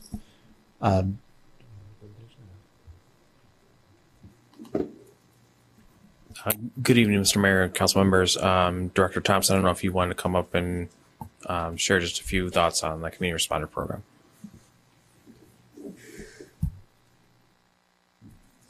Good evening, members of the City Council. Audrey Thompson, Parks and Recreation Department Director. So after much consideration based on the LEAP report, we have actually taken that report and executed in the memo that was presented to you all most of the recommendations. And that was for this community responder program to be housed out of the Parks and Recreation Department through our already successful program based on youth outreach. However, we would really need to extend that program so that it is a little more robust in the de-escalation and much of the training that you see in the proposal. So there is much to be done from this proposal that would take several weeks to execute. And so the goal is to get started really quickly so that we can have a program that can roll out no later than June. We would really like to have something for this summer. And to do that, we would need to take what we already have, our existing program, and the $400,000 that the council has already approved, as well as hire a manager for this program, which would be funded from a position that is already in the budget from youth outreach as a supervisor. So I would really encourage you all to, really work with us on this proposal to get it out in as much of a robust way as possible. We do have much of our team that is here from youth outreach. As I've stated before, that program is highly successful, and we would like to extend that program into this model, which is the LEAP recommendation. Thank you so much. Councilmember Reid, followed by Newsma. Thank you. Thank you for the work. I won't repeat what I said at committee, but this is exciting work. I guess the only thing I will repeat is maybe a question for Council Ruggie. And do you think that it would be appropriate or maybe even necessary for this council to pass either an ordinance or a resolution authorizing the community responders to do the work that we're asking them to do? Thank you, Councilmember Reid, Mayor Biss, Clerk Mendoza, members of City Council, Alexandra Ruggie, Interim Corporation Counsel. My understanding is that Director Thompson has brought forth a proposal this evening, and the proposal is to continue to vet the program, to create parameters to implement it. And I believe once we know those parameters and know exactly what the community responders will be doing, it will be appropriate to have an ordinance authorizing implementation and granting authority to those the response team if they need to enforce any citations or continue their work. So I think that will be forthcoming. I believe what Director Thompson is looking for this evening is the ability to get that started and to continue to develop the program and bring that back to you all once we have it further developed. But we need to hire that manager in order to get it up and running. Thank you. And to that, and so I certainly see that point about seeking authorization. My understanding is that the council voted to set the funding aside to create this program. The director has the authority and the manager has the authority to shift around the resources for the supervisor position that will now be a manager position. So right now, the council doesn't need to authorize anything, and I mean, or not. The council has already authorized this. Is that correct? Yes, that's correct. The funding has already been authorized. Okay. Well, then I'm certainly looking forward to continuing to work with the office and maybe have y'all at a ward meeting to help educate the community, as Councilmember Nusma noted that we should continue doing. But I'm really looking forward to the time where we have an ordinance before us and the program ready to be executed. Absolutely. Councilmember Nusma, followed by Harris. Thank you, Mr. Mayor. And thank you, Ms. Thompson, to you and your department and your staff that have put so much time and energy into this, as well as to the other stakeholders in the community who participated in the process with the LEAP consultant. This has been a long time coming, and a lot of work has gone into this. I'm really excited that we're here and really excited about moving this forward. But I have to admit, it seems kind of anticlimactic at this point. We've got a 2-page memo and, that's all. Given the scope of change that we're talking about, which goes back in public discourse longer than I've been on council, longer than many of us have been on council. I think there should be more of a launch. So that the community knows the work, so we can reinforce to the community at large who hasn't been part of this process all the work that has gone into this, all the stakeholders that have been consulted, all the support we have, from the police department and other stakeholders, both internal to the city of Evanston and external, and so that the community knows what we're asking of them once this new program is set up. It's something I've been talking about with my constituents in the 4th Ward for several months, knowing that we were heading in this direction and eagerly, awaiting getting to the point where we are now. One of the discussions I've had is, do we ask residents to call 911, which is the direction that we have provided, the staff has provided to me. That's what I have reiterated to my constituents. But understandably, there is some reluctance on the part of some community members to call 911, despite that being the right course of action. So inevitably, we're going to have some people call 311. I want to make sure that's integrated into this system, and that and some other details that we need to work out. I want to make sure what we are presenting to the public is a fully comprehensive presentation of a new program that we are ready to roll out. And it seems like we're not quite there tonight. We're heading in that direction. So I don't want to delay things. I know you need to start hiring people as soon as possible, but how can we get to where we need to go, which includes this kind of robust presentation to the community? So I do not believe that, so I know anticlimactic, love that word, but I think that is when you call 911 and someone says, okay, I'm sending a community responder. So a part of that is ensuring that individuals understand. I'm not sure that a presentation, I think the rollout of the program provides that. I also believe that people don't call 911 a lot of times because they believe a police would be dispatched.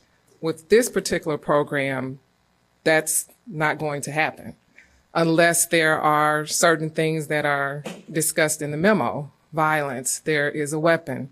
So if people understand, if I call 911, then I'll have a community responder, then I think that people would increase their calls to 911.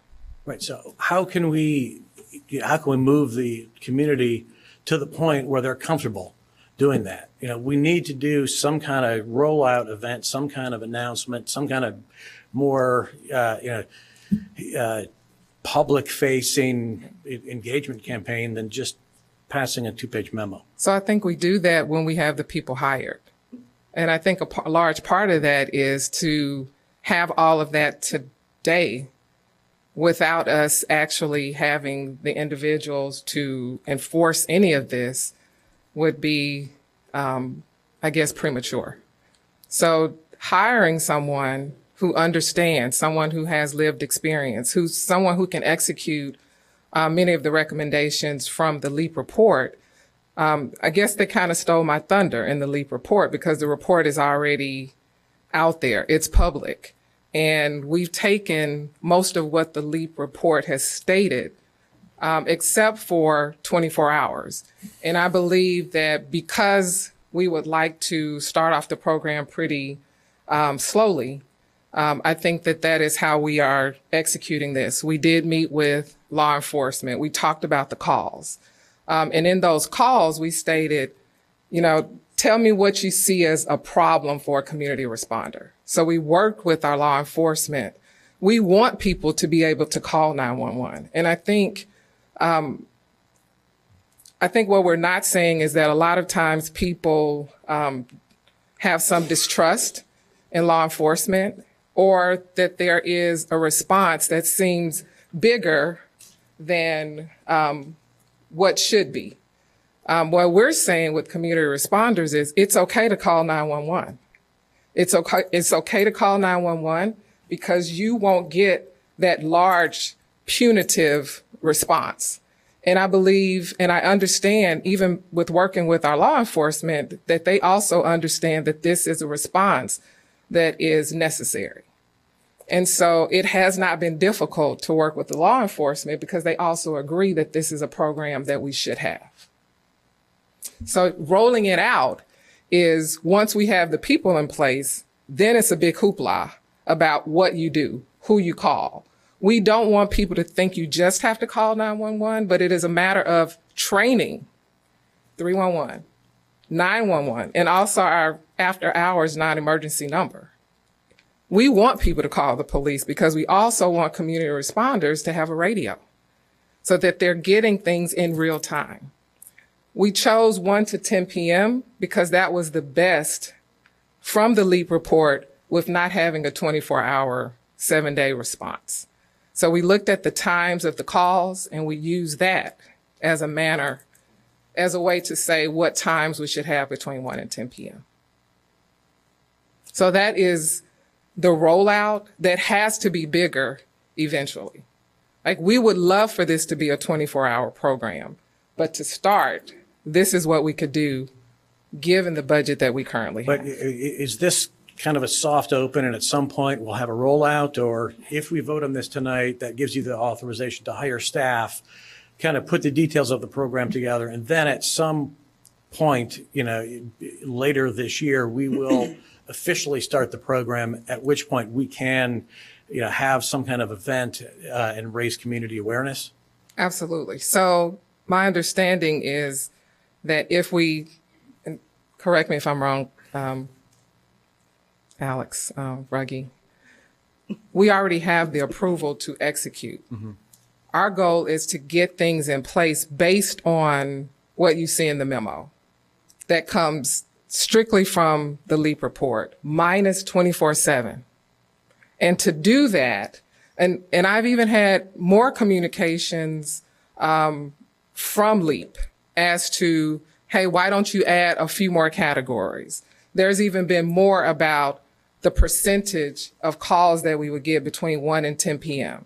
And so we've already started those conversations with law enforcement to add even more call categories to what we have in the memo. So that's already in place. What we want to do is be able to go ahead, hire staff, get them trained, because as you say in the memo, while it's 3 pages, there's a lot of work that has to be done in order to execute those things that you see in the 3-page memo. There's a lot of training. There's a lot of cross training that we still have to do with our outreach. And there's a lot of work that was done to get us to the point where this the program is outlined how it is. I would like to share that information with the community, and I think that helps the community understand what we're trying to do and get the buy-in from the community that we are moving in the right direction. So I really do think there should be more of a presentation about how we have arrived at the conclusion that you're presenting tonight. So I'm going to leave it for there. Is that me? So I think that probably see what the rest of my colleagues want to say, but I'm inclined to perhaps hold this, or at some point request before too long a presentation be delivered to council, that kind of delivers the information that I'm asking for.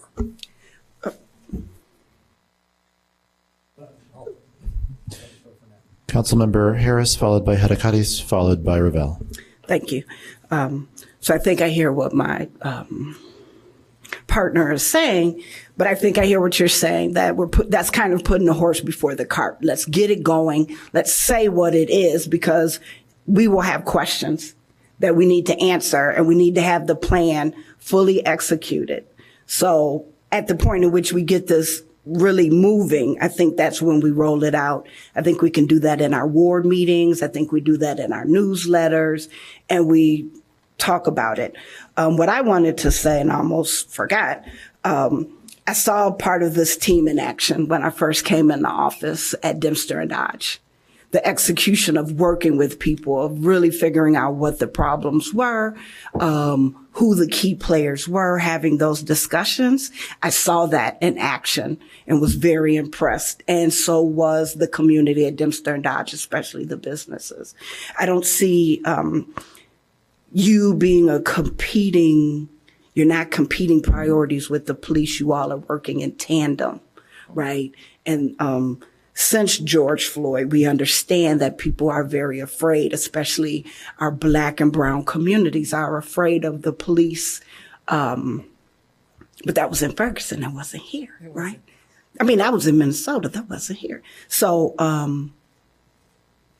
think working together will help, and I think the community will see that. I think, yes, we should indicate who the key players are when that time comes, because that's what we want people in Black and brown communities understanding, and knowing the key players makes a difference. That's when communication is more free flowing. So once we get to that point and saying, these are the key players, these are the people we're going to have dealing with these situations. Yes, call 911 and let the experts make those decisions on who needs to be sent to these situations.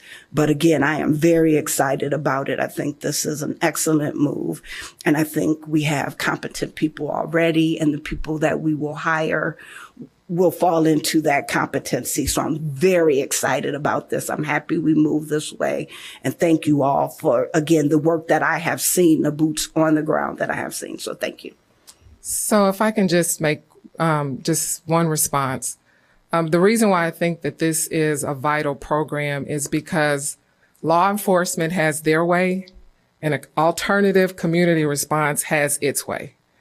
I think that Chief Stewart will tell you that we don't always agree as to how things should be executed. And that's why you need both programs for me to be able to say, for our team, for our youth outreach, to say, hey, that's a law enforcement response, but that's not an appropriate response for this. And so that's how we've moved. That's how we've operated. That's how we've discussed even issues as it pertains to outreach. Because I've stated many times, sometimes we may be going in the same direction, but we're not in the same vehicle. And because of that, we're working together. However, there are times when we disagree, which is why you need both a community responder program, which is alternative to policing. You need both. So I can't state that our teams will always agree with police and vice versa. But people want us to argue and banter back and forth, and that's when you don't get, progress. And the progress is that I'm saying to chief, I'm saying to officers, I'm saying to commanders, that is not the appropriate response. And they're doing some things to many times keep us safe. So you have to have both approaches. Councilmember Hadakatis, followed by Ravel. So, I guess I was the newest member of the Reimagining Public Safety Committee. I've so far have one meeting under my belt, and this was the first thing we got to approve and discuss. I'll just share a little bit for Councilmember Newsom and other members on the council who aren't in that committee. One of the things we did discuss was the call dispatching, and because of in the LEAP report, it kind of outlines it, but because we have a centralized call dispatching with 911 and 311, we can easily have calls be dispatched regardless of where it comes in. And that's kind of the thought going forward, is that we didn't want to have a separate number. We don't want to overcomplicate things. And so I'm really confident with Sue and her staff over there at the dispatch center. Once the responders get trained on the call dispatching and using the tablets, everything. There's also, they can hand off calls if it needs to be escalated. So that's something that's already been thought of. And I think, we need to publicize the LEAP report. I think it's really interesting reading. The one thing I thought was interesting is in a lot of communities, once the program gets rolled out, there's an increase in 911 calls because people have more confidence in the outcome. So I'm really looking forward to this, and I just want to thank staff for all the hard work that they've done. Thank you. Councilmember Ravel. So as we think about the rollout and the presentation to the community, et cetera, I'd like us to also remember that we have the mental health crisis phone line and the mobile crisis response program provided by Trilogy. So, and we have that 988 number. So there are really three ways people can get help in Evanston going forward. And so So this is a collaborative effort. So as youth outreach, whenever they are responding to some of those crises, they still contact the phone number for Trilogy to have someone come out.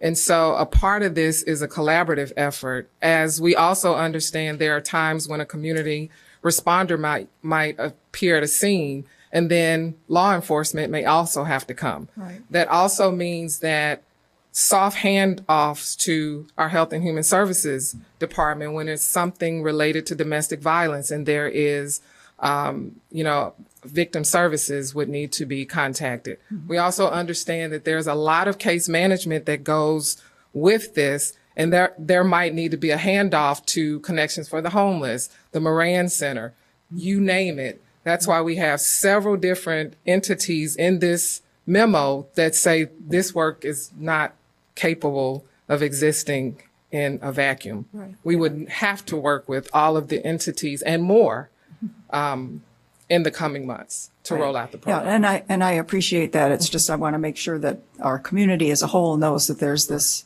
additional resource, when there's a serious mental health crisis. Right. I think at this time, Commander Safir, who is, almost unrecognizable in this outfit, has some commentary to add as well. Thank you, Mayor Biss, and good evening to you, City Manager Stowe and Council.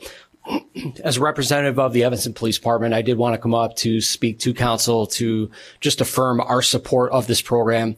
Councilmember Harris, I appreciate that you bring up the fact that we are working together and not in competition. We recognize some very rapid evolving changes in law enforcement over the past several years, and as a police department, absolutely support those changes and how that impacts the community. There's a lot of ways that we have worked together to get where we are today, looking at the LEAP report. And moving forward, what we will do as this program begins, the additional meetings that we'll have, the partnership with the outreach team, with Director Thompson, with the Reimagining Committee, as well as with our dispatch teams, with our CIT and crisis intervention training that we practice regularly. These are all continued conversations that we will have as we look to support this program moving into the future. Councilmember Nusma, to your point, our engagement with the community, both as the police department, to express our support, but as well as the city as a whole, to express our support through our social media, through our partnership, both at the police department as well as with the city's communication level, and even coming to those ward meetings will be important to educate the public, but also to Director Thompson's point, having staff in place, having that management team in place, getting some good videos together, some good videos of us doing that work in the community will be a really good way moving forward down the line to get that message out. So bottom line, though, is on behalf of the Evanston Police Department, we do support this program. There's a lot that's fluid, things that may be needed to be tweaked and adjusted as it moves forward, but we do look forward to doing that. Thank you for the opportunity to speak. Thank you very much. Councilmember Burns.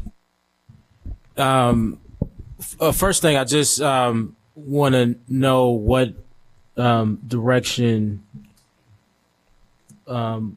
staff is looking for today, and we can hold on to that. And before that's responded to, I want to just recognize what just happened, which I think is a wonderful thing. So the community responder program actually originated from a working group of the Reimagining Public Safety Committee. It was a working group called Rethinking the Organizational Structure, which I had the honor of chairing. And early on in our discovery, the point of our committee was to really think about how would we achieve public safety if there was nothing in place currently. So it really allowed us to think outside of the box. And we engaged with the ACLU, representatives from the ACLU pretty early.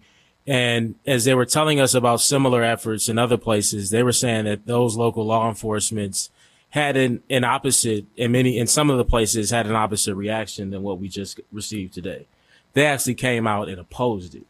And so I did not expect that. But am incredibly pleased and happy that not only our police department here supports it, which I knew that coming into the meeting, but that they were willing to come here and affirm it. And I think it says a lot about what's possible here in Evanston. But to the first question, what direction do we need to provide today, Manager Stowe? Thank you, Councilmember Burns, for the question. I think most importantly, I think we're on the right path, and we're looking for affirmation from the council tonight that we're on the correct path in alignment with the LEAP report. And most importantly, we'd like to get hiring and training folks. Just to be crystal clear, so the recommendation from staff or the request from staff is a vote, which may not be technically legally necessary, but signals support from council to move forward with the program, begin hiring, and get things moving. Is that correct? That's correct. Okay. Councilmember Kelly.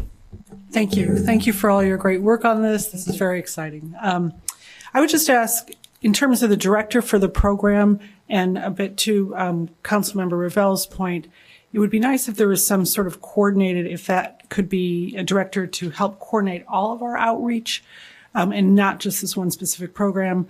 I know we frequently fund many different programs, just to ensure that we're not overlapping. I know Candace Mitchell, our ombudsman, has done a really beautiful job. Kudos to her for putting together a roster and a list and trying to organize that. But I think it would also be helpful if there's a potential to sort of broaden the scope of that director's position to also have some oversight of outreach, of all the different outreach programs, and I don't mean monitoring them necessarily, but at least some coordination. I think we do need some coordination of all of our various outreach, not just in-house programs, but other third-party programs that we fund, just to ensure that we're not overlapping programs and to ensure accountability from programs.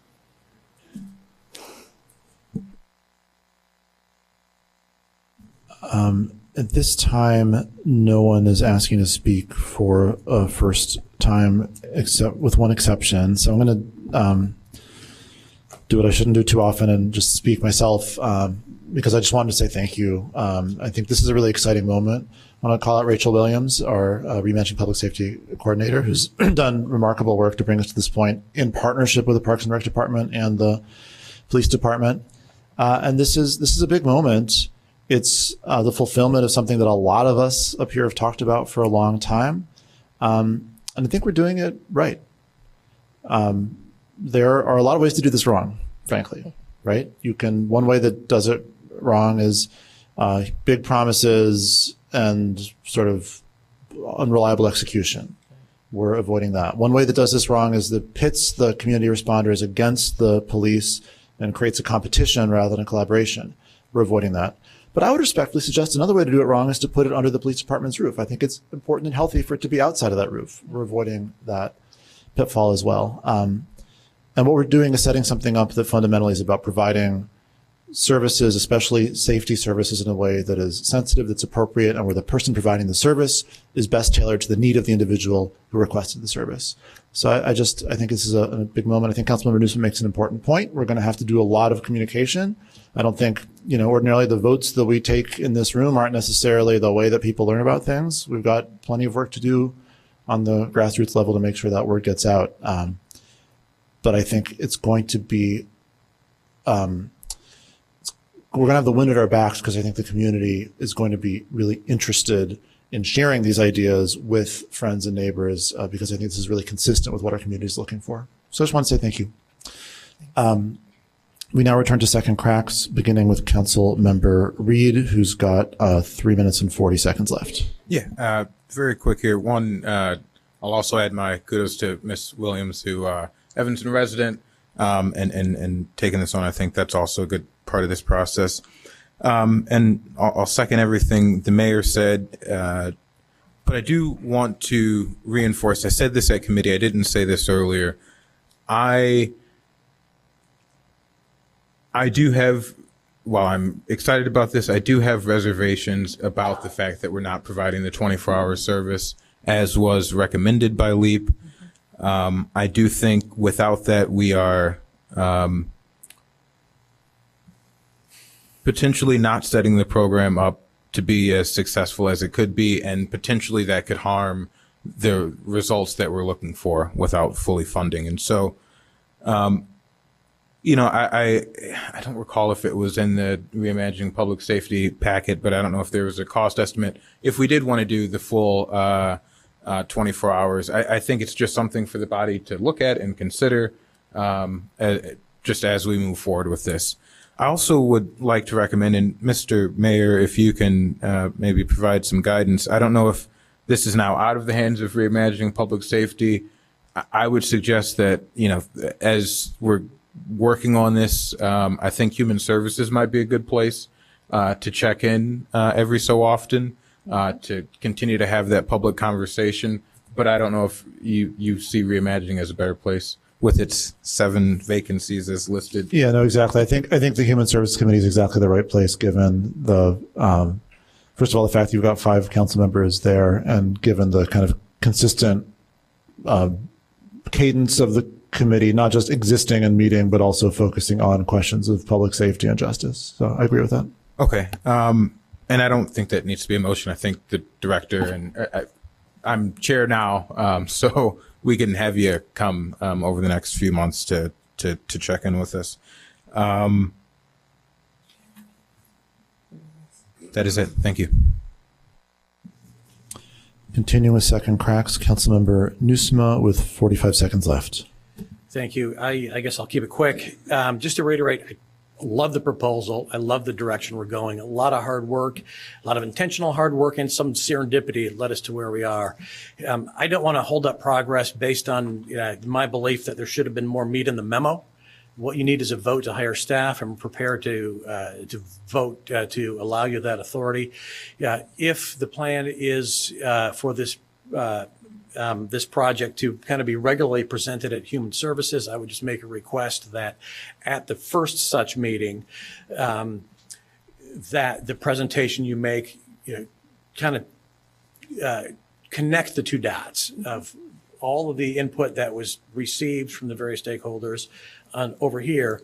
And here's the proposal over here, but how did you get from there to here? Like, that's what I would like to be on record. I think it will help the community grow to accept and embrace what we're proposing here. So thank you. Continuing with second opportunities, Councilmember Hadakatis with 3 minutes, 10 seconds left. I will second what Councilmember Reid said about funding. I think for now, this is a perfect place to start. But all of us up here have to think that in the next budget cycle, we're looking at probably at least $1 million to $3 million to fully fund this program if we want to move this to 24/7 coverage. I just looked up the numbers, and I think based on our discussion at the Reimagining Public Safety meeting, we thought we'd be about in the same ballpark of calls and amount of work as Dayton, and they spend 1.2. We really won't know what it's going to cost until we start the program, but it's something that I think I'm committed in finding the money to do this right going forward. Super excited for us to start in June. Excited about the progress we're seeing, and we just got to figure out how we fund this. Seeing no further discussion, would the clerk please take the roll? Can I say one thing before we Director start? Thompson. Please, I'm sorry. So I would be remiss if I did not give a lot of credit to Jeremy McCray, who is here. He's our Youth and Family Division Manager. And I will say that a large part of why we're here is because when LEAP completed their investigation, it landed with outreach. And that says a lot about our team, the Stacey Morainis, all of our outreach team is really why we're here. So to expand that program, to be able to say that whatever has happened with outreach in the last many years is why we're here, I would just be remiss if I did not say that and give credit to the outreach team.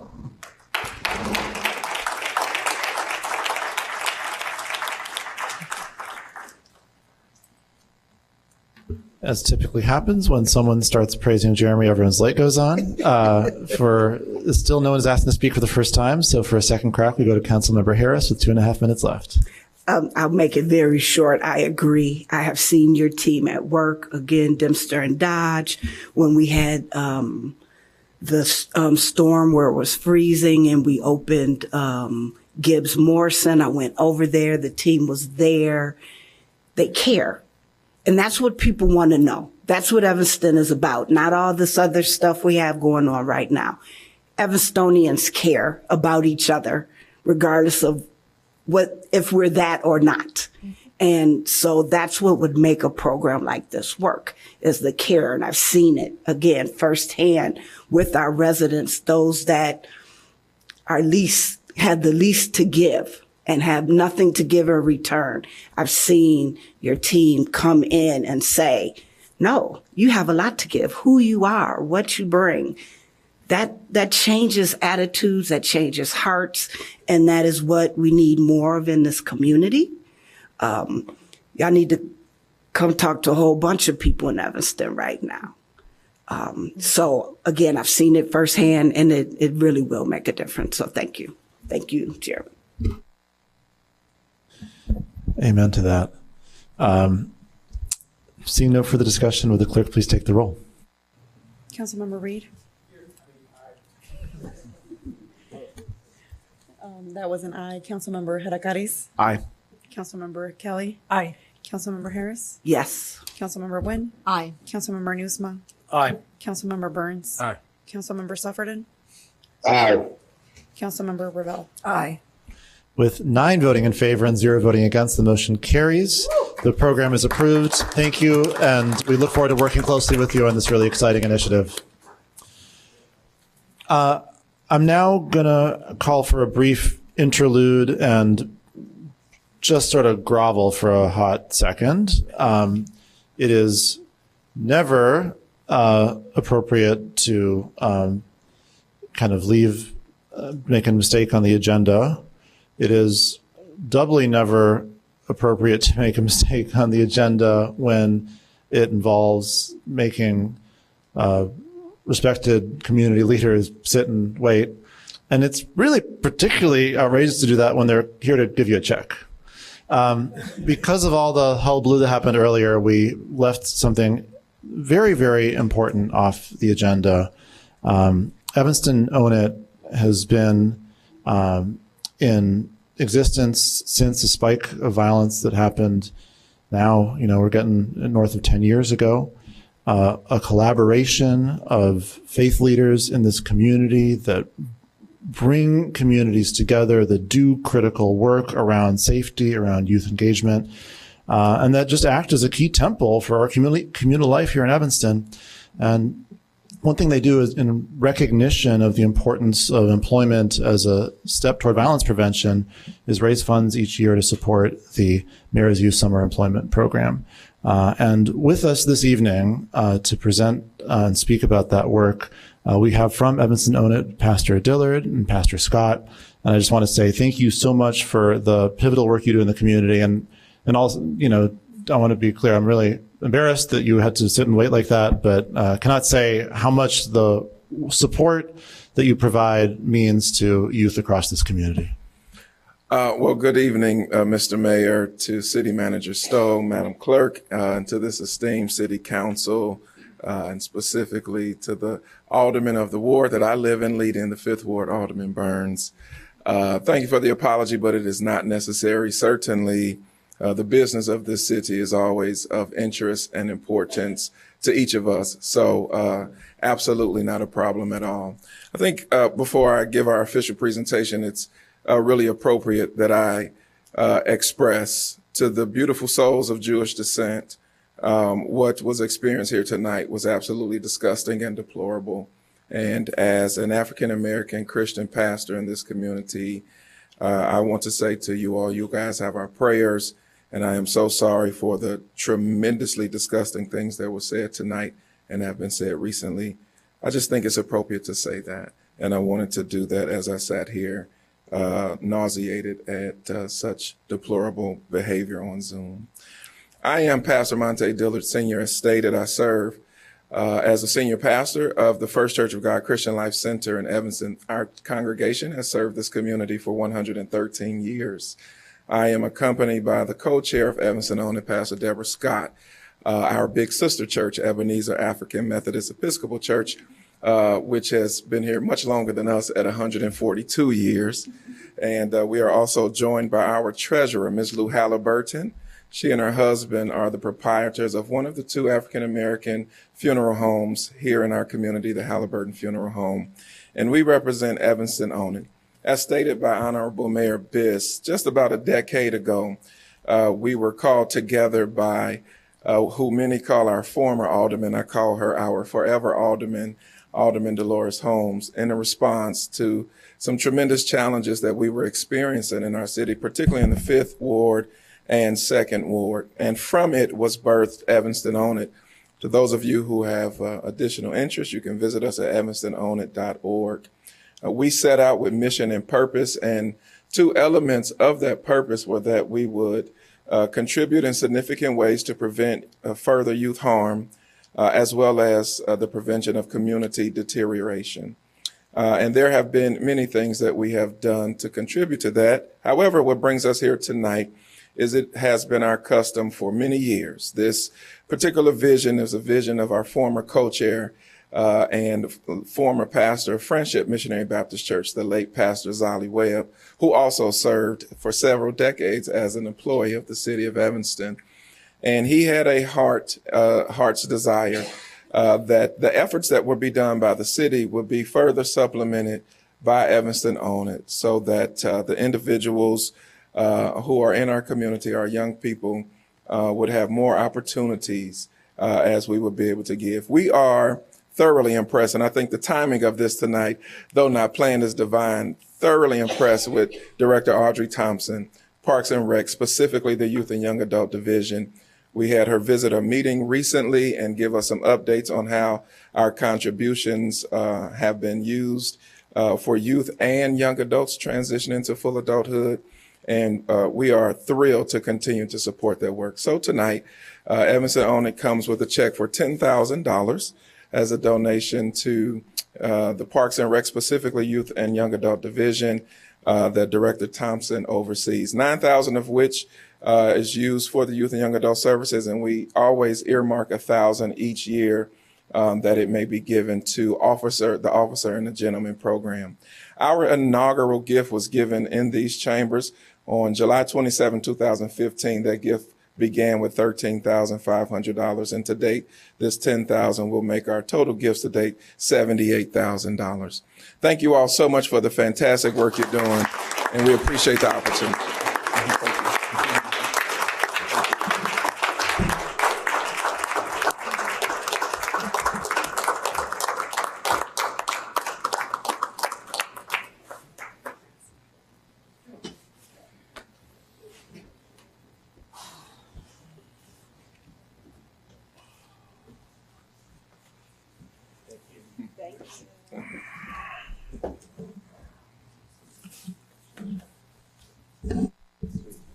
Thank you, Pastor Dylan.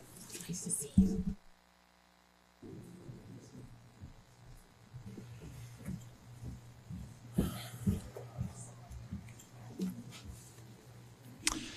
Councilmember Harris. I just wanted to say thank you. I attend most of the Evanston Own It meetings, and they are great meetings. They start at 8:30, and I don't do anything at 8:30. But I sign on to those meetings because not only is it just refreshing, because many times we try to pit churches against each other. I see these churches coming together to work in unity in our community, but a word is given, and it's always very uplifting and spiritual. And I just appreciate the work that they do, regardless of the money. They're getting input, they're sharing information. We bring city staff in, the police department, somebody gives a report to the, to the group. So it's an awesome, it is divine. It is blessed by God that this group is here, again, regardless of the money, but that everybody that sits on that call contributes, again, to the love and spirit of Evanston. So thank you all so much. Thank you. Nicely said. Yeah, it's great.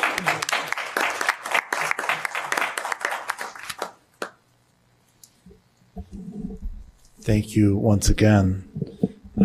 Councilmember Nusma, do you have a motion relative to item A8? Mr. Mayor, I will move item A8, ordinance 27024, amending Title 10, Chapter 11, Section 22, Schedule 22A, Evanston resident-only parking districts. Second.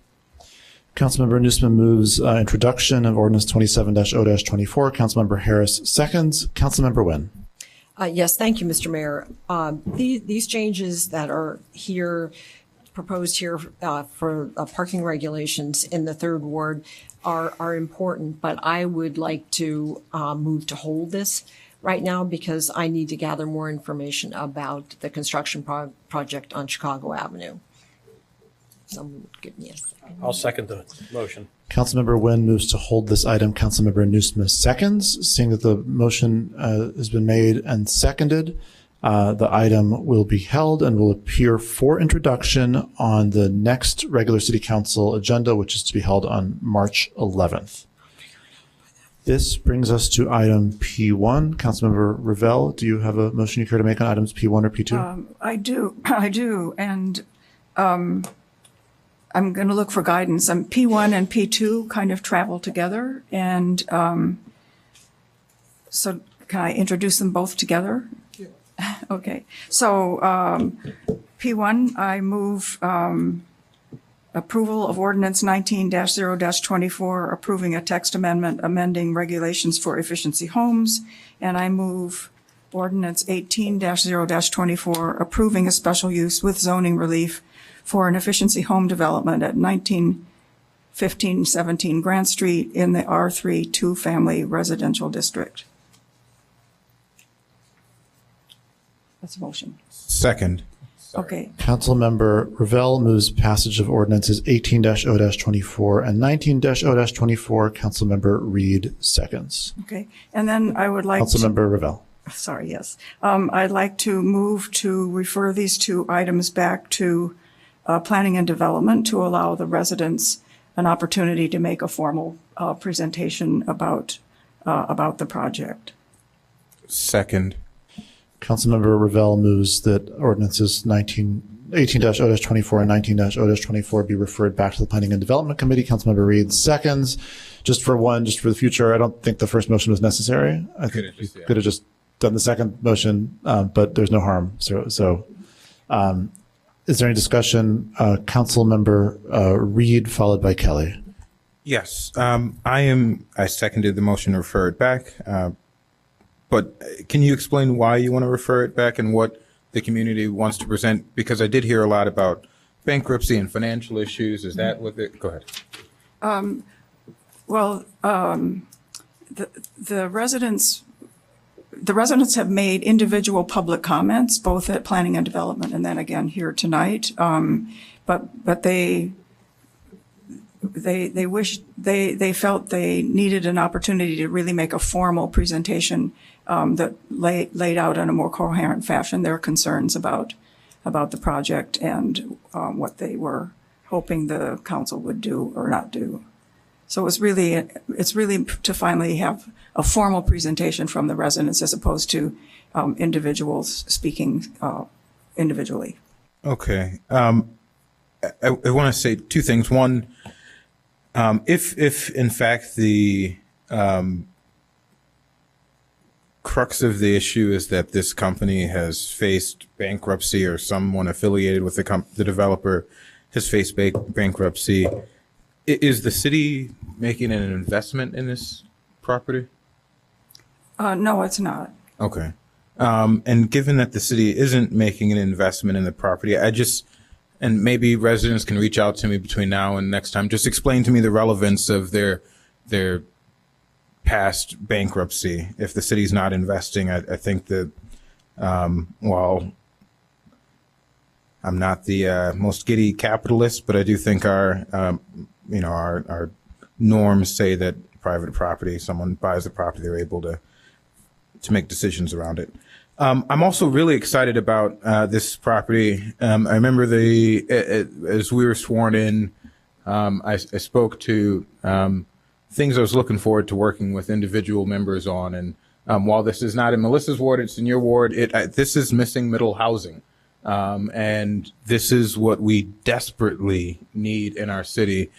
So I am, as of now, I'd be ready to vote on this tonight. I'm thoroughly convinced. I'm happy to hear more from residents and understand what the concerns are. But as it has been presented by staff and from what I understand about this project, this seems like an exciting project. And, I personally like a bit more density, but nonetheless, exciting project. And I'd like to see more of it around town, particularly denser.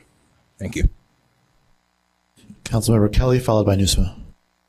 Thank you. Councilmember Revelle, are you recommending that it be reviewed as a PD instead of a special use?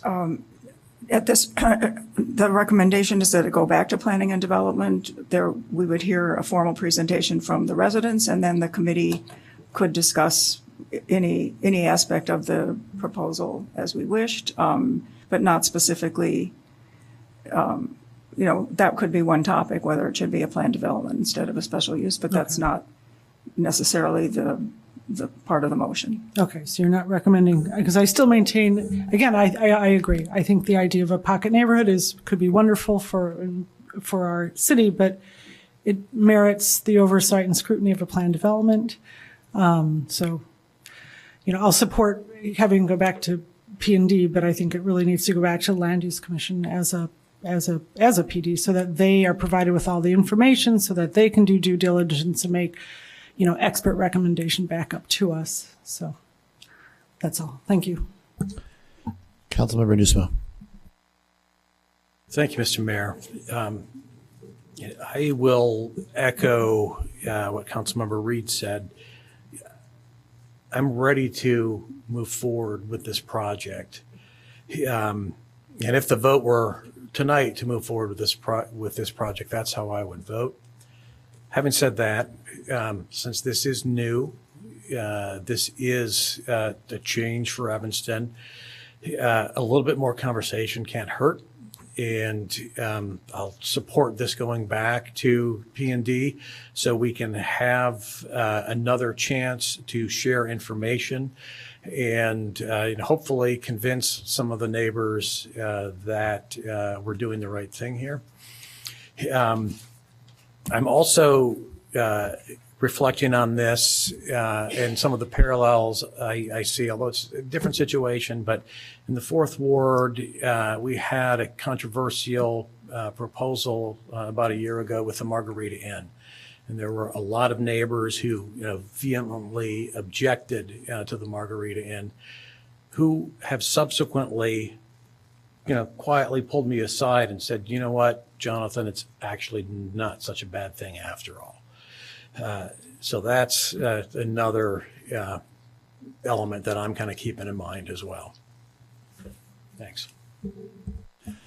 Seeing no further discussion, would the clerk please take the roll on the motion to refer this back to Planning and Development? Councilmember Reid? Aye. Councilmember Hadakaris? Aye. Councilmember Kelly? Aye. Councilmember Harris? Aye. Councilmember Nguyen? Aye. Councilmember Newsma? Aye. Councilmember Burns is currently not here. Councilmember Sufferton? Aye. And Councilmember Revelle? Aye. With 8 voting in favor and none voting against, the motion carries. The items are referred back to Planning and Development, where I presume they will appear on the March 11th agenda at Planning and Development. Councilmember Reid? I'm seeking to make the motion on the next item. Well, I was actually going to call on Councilmember Kelly to see what her proposal was, because I know that you have some timing questions relative to item FB2. Yeah, I'm, having talked with a bunch of the council members, I'm prepared to have us discuss it and bring it forward. So you're seeking to have a discussion this evening? Correct. Go ahead. Go ahead. I defer to Councilmember Reid. I will move introduction of Ordinance 28024, creating a payment in lieu of taxes committee. Second. So just to be clear, you're moving introduction in contravention of what the agenda says, which is legal. Correct. But yes. Not how we've done things typically. Okay. Councilmember Reid moves introduction of Ordinance 28-0-24. Councilmember Harris seconds. Is there any discussion? Councilmember Reid, followed by Kelly. I'll defer to Councilmember Kelly. So I just want to reiterate what this is about. This is about forming a committee to begin a long-needed conversation in our city about the state of tax-exempt properties and how they relate to us. This isn't a pilot. This doesn't mean we're instituting pilot. It means we're beginning a conversation on this topic. Nothing about it is mandatory. Participation is voluntary, but it's a formalized venue to start looking at the relationship between tax-exempt entities and our city. Our city was formed over 150 years ago at the same time as the largest tax-exempt institution. That institution, which started out with 5 students, has now, 20,000 students later, many, many acres later. It's really time that we revisit our relationship. It's a little bit like a couple having a post-nup. We really need to sit down together with all the, largest, I think, tax-exempt entities. And again, this is purely voluntary, but it's the idea of having a transparent venue to discuss things, how we can approach this in sort of a uniform way also and in a collaborative way. So there's really this isn't binding in any way, shape, or form. Again, it's purely voluntary, but really important that we begin this conversation. And by the way, I do want to add, I know I talked with you, Daniel, about this. This came up in 22 is when I first put it forward, so it has been a while. At that time, I did meet with the presidents of the largest tax exempt entities. Then it was Doug Silverstein, since I have not had a chance to meet with Gabrielle, but I have set up meetings. They are scheduling, their assistants are scheduling a meeting for me with both Gabrielle Cummings and Eric Roeder. So I can also, as we move forward, look at this with them and examine and answer any questions that they would have. I could see there's some misunderstanding from the letter about what this entails. This is also a great opportunity for our tax exempt entities and all the incredible benefits that we get to showcase those through a committee like this. That's how it's done. Hundreds of communities across this nation do this. So it's really a win-win for the whole community. I think it will create even greater harmony and benefits for both the city and for these entities. So I just wanted to make that clear. And again, I will be meeting, and I'll bring back more information from my meeting at our, hopefully our subsequent meeting, our subsequent discussion on this in 2 weeks. Thank you. Councilmember Reid? Thank you. I want to encourage a yes vote on this tonight. As Councilmember Kelly said, this is simply beginning a conversation with our partners. I think this is a friendlier way to approach it. I firmly believe that the city maintains the ability to enact a number of measures that would capture at least a significant portion of the lost revenue from these entities. I think that the more collaborative approach is a better way to continue to build on our relationships. And so I hope that we recognize the need to offset the property tax burden on our taxpayers. I do have so I do have a few, one amendment that I'm going to send right now, but I want to talk about it before I send. And that is, we know that as far as the taxpayers of Evanston are concerned, they don't care if they're paying property taxes to the school district, to the city of Evanston, to Oakton, to the county, whoever it is. All they know is they're getting a property tax bill that is continuously growing and forcing far too many folks out of our town. And so I think it is imperative that we have representation from both of our school districts, District 202 and 65, as they comprise 70% roughly of the property tax bill. And so I'd like to move to amend, I'm not going to make the motion yet, I'm going to make one motion, but my intention is to amend section 221.2 membership to add one representative from each of Evanston's school districts, being District 65 and 202. That would also change the number of members from 12 to potentially 14. So that's one. And I would say that if we don't give District 65 and 202 a seat at the table, understanding that they represent 70% of the tax bill, that can't be a real pilot discussion. To me, it's not a true pilot discussion without bringing them to the table. Unlike Boston, unlike some of the other communities that have been named, they have, very similar to Chicago, a unified a taxing body between the school districts and the municipality. That is not the case in Illinois, except in Chicago. That is not the case in Evanston. I also want to amend, also in section 221.2, it says with the background in, as a certified public accountant, I believe is my memory. That'd be 221.2 subsection C. I think it says with a background in, just as a certified public accountant. I think that should more accurately read with a background in property valuation. I really care less if you know how to, if you're a public accountant, and more so someone who has experience in valuing property. And Evanston is a rich community. I'm sure we have folks with that experience, you know, someone who has assessment experience or other commercial or really commercial, but potentially even residential property valuation experience. So I'm sending without objection this motion now. So I move that we amend those that we amend that section to include those changes as I just read and have been sent.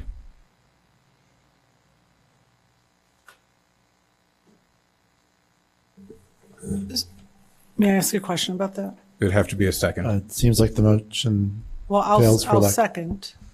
All right. Councilmember Reid moves to amend Ordinance 2-21-2 in two ways. First, by replacing the words "as a certified public accountant or similar field" with the words "in property valuation." And second is to add a subsection 2-21-2G, which reads, one representative from each of Evanston's school districts 65 and 202. Councilmember Kelly seconds. Is there any discussion on the amendment? Yes. I'm trying to find buttons. Yes. Councilmember Harris. Oh, sorry. Councilmember Harris. That's okay if you want me to stop talking before I start. It's okay. So have we talked to District 65? Have we talked to District 202? Have they said they wanted this? I think they need to advocate if this is something they want to sit at the table with. We can't just put them at our table. Thank you for the question. So, of course, the city cannot by fiat, or not, I shouldn't say that, but the city cannot require the districts to participate. But I think we can create a spot for them to participate and have that ability to advocate for themselves at the table. I have not spoken with representatives from District 202, but I have spoken with folks from District 65. And, you know, I'll wait until my time to speak, but I've spoken with representatives from both districts. I'm sorry, from District 65, both folks on the board and in the administration.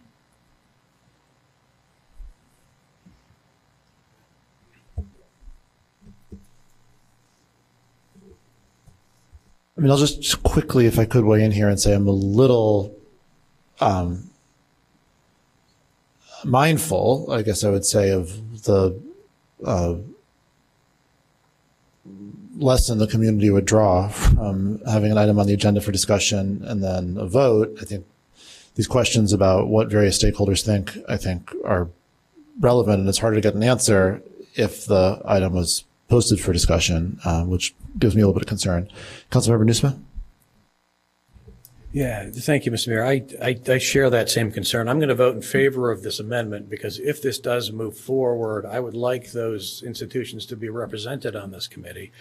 But at this point, I'm not prepared to vote on the underlying ordinance because we haven't yet heard from directly from members of these institutions, not only the school districts, but Northwestern and the two hospitals. When I first voted to endorse this concept as a member of the Finance and Budget Committee, that was January of 2022, over 2 years ago. A lot has happened since then. And, we do now have a historic financial agreement between the university and the city. So I'm mindful of the question, is this juice going to be worth the squeeze?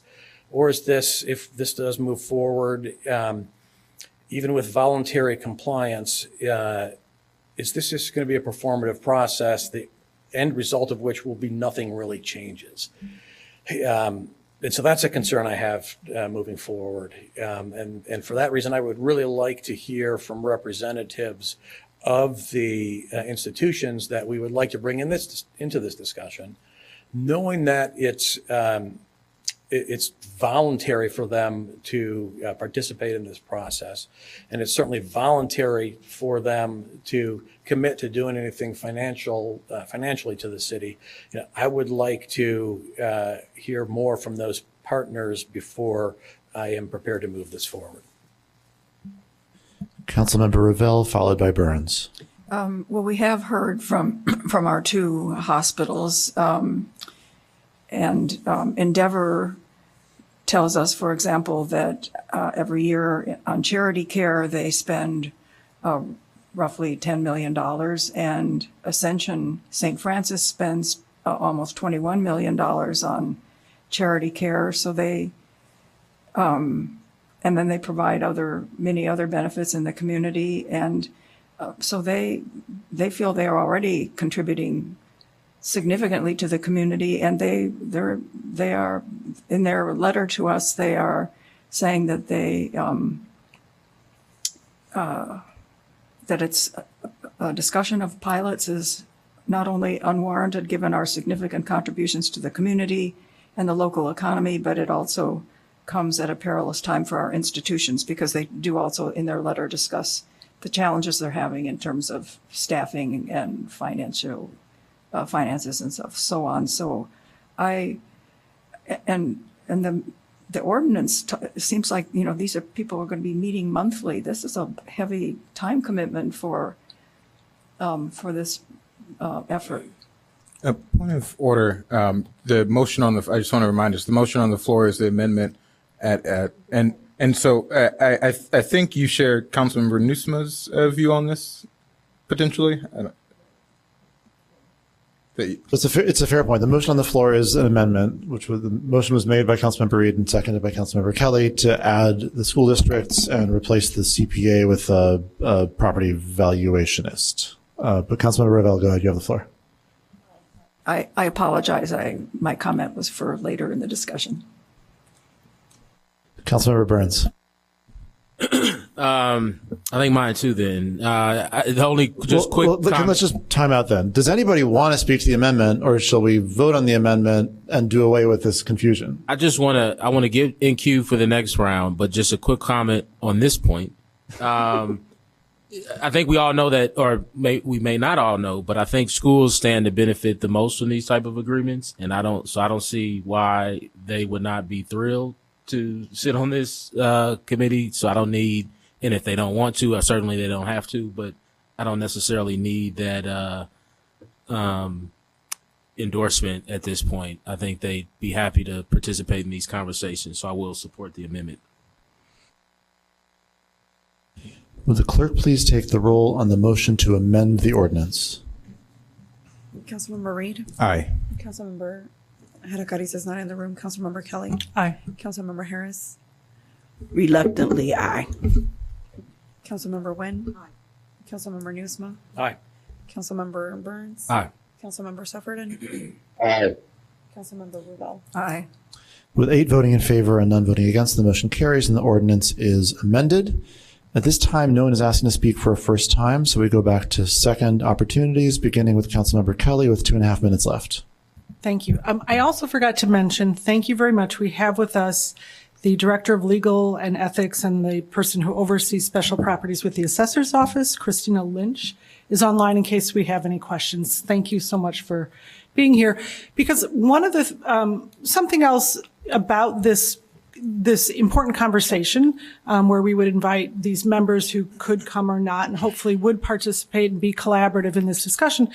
It's not just about discussing financial relief, but it is overall, but it's looking at things like how do we assess all the property, the tax exempt property in our city to ensure that it is all fulfilling its tax exempt mission. So there's a lot of, I've talked with Christina a little bit about some of the things, is it possible to put a cap on the total percent of property that we have that's tax exempt? Again, affordability is a focus for us, and some of the biggest, this is one of the reasons that Evanston is very expensive, because we are, such a inordinate amount of our land is off the tax rolls, and the other part is the size of our budgets, and then there's a few other factors, but those are key factors. So it's really important that we start to sit down and discuss this and invite, obviously, key stakeholders. And like I said, I'm all about making sure our stakeholders are involved, and that's why I had intended to meet a second time with the presidents of the major institutions beforehand, but I will just say I was, with the lease, facing a long-term lease and other items, I didn't get that done, but it is scheduled. I did speak again with Mark Schroeder of Gabriel Cummings' office. So that is, they're setting up that meeting. So I do want to keep them involved. But either way, as government officials, I think we need to respond to this, which weighs heavily on our residents and on our property taxes, and start the discussion one way or the other, and invite these stakeholders to the table to be part of the conversation and voting members. I mean, I think as they participate, and nothing's binding. So anything that we would come out of, any kind of recommendation, none of it's binding, but it begins that important study together in a formalized way, a transparent way, not two people talking behind, saying, oh, could you give us this or that to one entity? No. So it's a standard uniform approach. And so I hope we'll move forward with at least establishing, getting going on this. And I will make a report at our next meeting with regard to meetings with the hospital and Northwestern. If need be at that meeting, should there be more time, I'd be happy to table at that point to push it out further if we need more information. Thank you. Continuing with second opportunities, Councilmember Harris with 4 minutes and 45 seconds left. Thank you. I just wanted to go on record that I believe that it's more than the three institutions that are not, not-for-profit. So it's more than the hospitals, more than Northwestern. We have quite a few places that are for non-for-profit. So I don't want to keep the rhetoric that they're the only three that take up a lot of resources. I won't name, but they know who they are. We need to acknowledge that it's bigger than the three that you mentioned. Thank you. Continuing with second opportunities, Councilmember Reid with 2.5 minutes left. Yes, I will probably use that time. I do want to acknowledge that while I'm supporting this, I am also aware of, as Councilmember Newsoma mentioned, the historic agreement that we have come to with Northwestern. And I do think, as Councilmember Revelle also noted, the hospitals pointed out the tremendous work that they do in our community and the contributions that they make. I think all of that stuff has to be on the table. So anyone who is concerned about this because you fear that we're going to be, driving folks away, I firmly believe this committee will have positive benefits both for the city of Evanston and for our partners, and really help us reveal all of the work that is being done already, and where there are lapses, such as with our school districts and such as, potentially funds to the city of Evanston. Those lapses will be hopefully addressed, and we will ensure that we are lightening the burden on our taxpayers. I also have to say, there are folks who said during public comment, or maybe even one of our colleagues may have said it, that Evanston has the highest taxes, in the state and then maybe in the nation. And I mean, we've had budget discussions. I trust our staff. I trust their analysis. Evanston actually is quite reasonably placed on that list, below many, many communities that you would not think we are below when you look at the term is the effective tax rate. Yes. And so, we can't continue to push those myths that make our city out to be a place that it is not. And I also want to say that it is separate of a pilot discussion potentially, but I've been doing, been in the lab and looking at our property tax code at the state. And I think we also have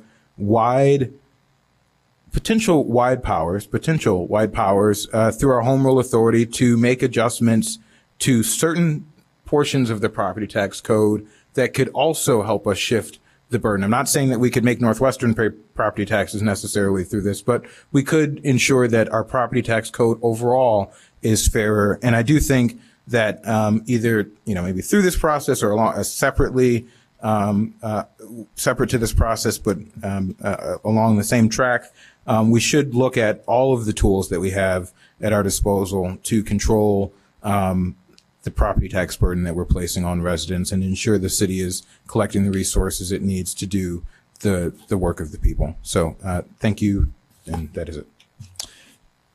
Continuing with second opportunities, we have Councilmember Burns with 4.5 minutes left. I support this, and I want to, emphasize something that we've said a few times, which is this is voluntary on the part of all parties, and so there shouldn't be any real risk of upsetting anyone, because ultimately it's their decision whether or not they want to join the table. I think it would not reflect well if they didn't, but it ultimately is their choice. And the reason why I support this, and I have talked about this for a while now as well, is because it's successful in other places, and I think it's the right venue for these type of discussions, and less a venue, it's the right process to determine how institutions, larger not-for-profit institutions, can help address financial burdens that jurisdictions like ours are presented with. And so it's like, if we're going to have the discussion, in my opinion, it should be done in this manner. I think it's the most professional, straightforward, and structured way to have this discussion. I can't tell you what the result will be. And I don't think we're going to get the endorsement of any of the organizations that people have in mind, but I think we can persuade them to join this table if we create it. That's at least my hope.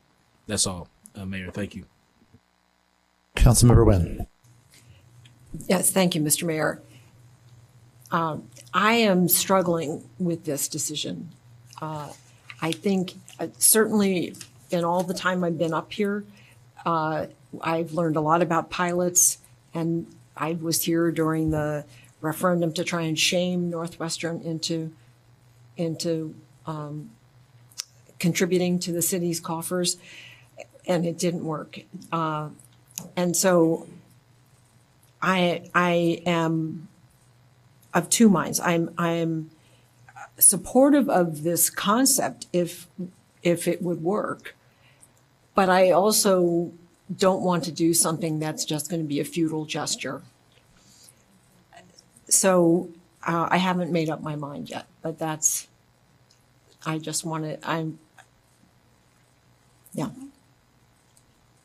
it. Still no one is asking to speak for a first time, so we go back for second opportunities to Councilmember Newsma with 3 minutes and 10 seconds left. Thank you, Mr. Mayor. To pick up what on Councilmember Nguyen's comments, I feel like we are, deciding to throw a party without even making sure the guests of honor are willing to and able to attend. And if those folks were in this room or on record as being willing to participate in this discussion, understanding that it's voluntary, and understanding that the discussion itself may prove useful for them as a way of communicating to the community that what they're already doing counts, maybe should count towards the potential commitment here. Unless those folks are on record as being willing to participate in this conversation, I am afraid it would just be kind of a performative thing that would result in no further progress. So without, absent the support of the very important nonprofit partners, I'm not ready to move this forward. At this time, there's no one asking to speak for a first or second crack. The two individuals who have asked to speak for a third time are both out of time, so I'll ask you to be quick with your comments, beginning with Councilmember Kelly. Okay, so first I want to say that all the wonderful contributions will be discussed and showcased and promoted. When I met with Doug Silverstein, when I first moved this forward and I learned so much about what North Shore is doing for our community. I learned so much, and I want everybody to know about that. And a committee like this would be promoting that on a regular basis, collecting that data, including everything from the Ryan Field Stadium. All of that would be on the table in a way to promote out as well. So I really think that's important. And the second thing is, it's really, even if nobody participated, it's incumbent on us to start to sit down and discuss this. I think to Councilmember Burns' point, this is something serious for our community. And so we have to grapple with it. And again, in a formal, transparent way. And so I do expect, I absolutely expect that we will have others participating and helping to make recommendations. I think this will be successful. This is how hundreds of other communities started out, with their cities setting up committees and inviting members to participate on those committees to help with the decision making and to ensure that they move in the right direction. So that's all. Thank you. Continuing with third cracks for individuals who are out of time, Councilmember Reid, if you could be quick, please. Yes. I just want to double down on what Councilmember Kelly said, then address one concern, but and I'll do that quickly. One, I think it is important. One of the key things that I'm looking for out of this committee is to understand the actual value of the property that is held by for example, Northwestern and some of the other institutions or hospitals. Understand the value and what the property tax liability would be. I think that information alone is extremely powerful.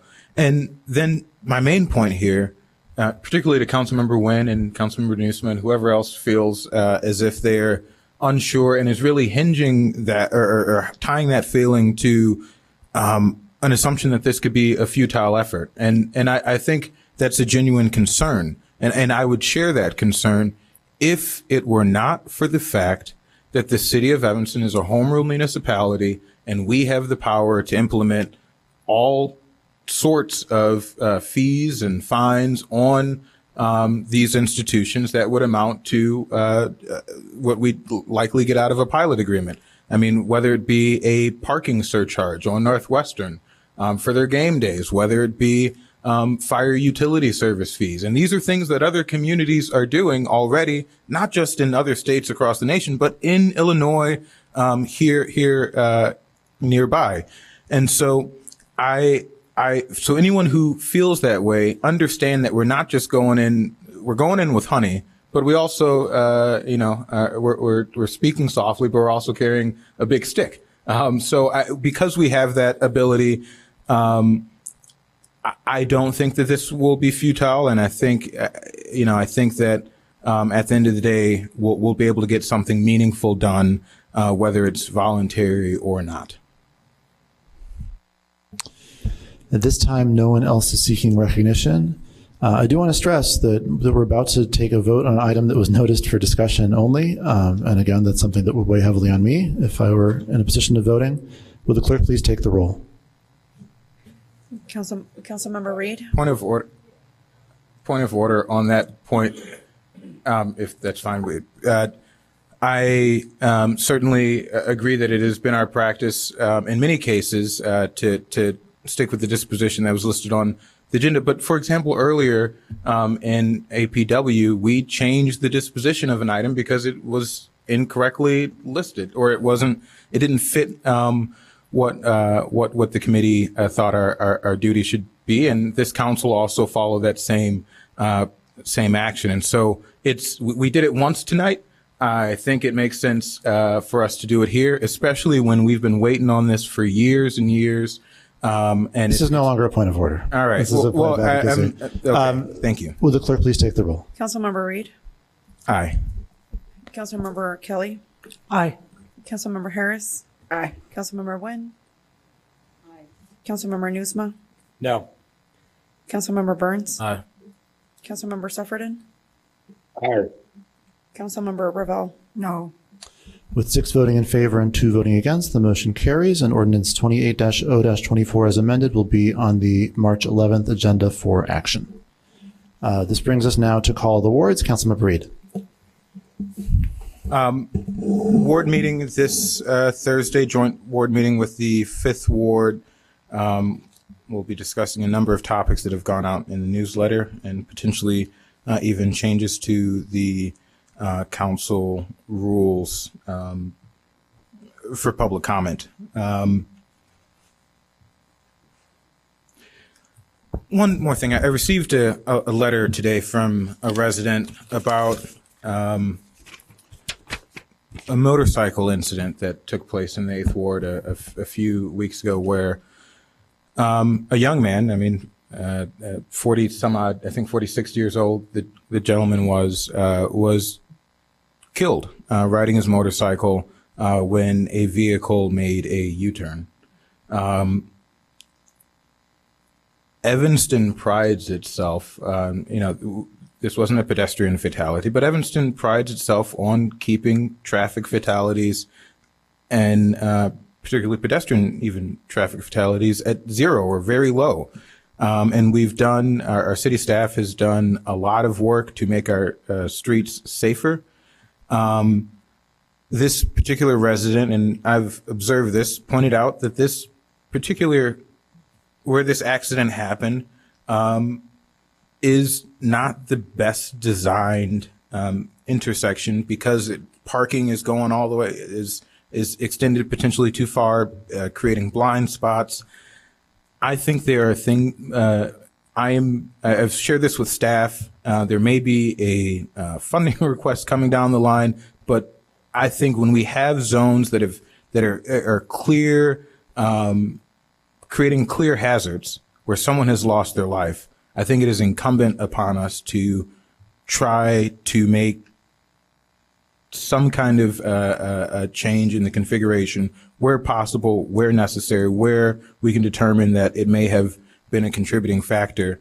And I think we can do this, and there are plenty of cities that do not have the resources, although we struggle to, that Evanston has, and are taking on what folks refer to as,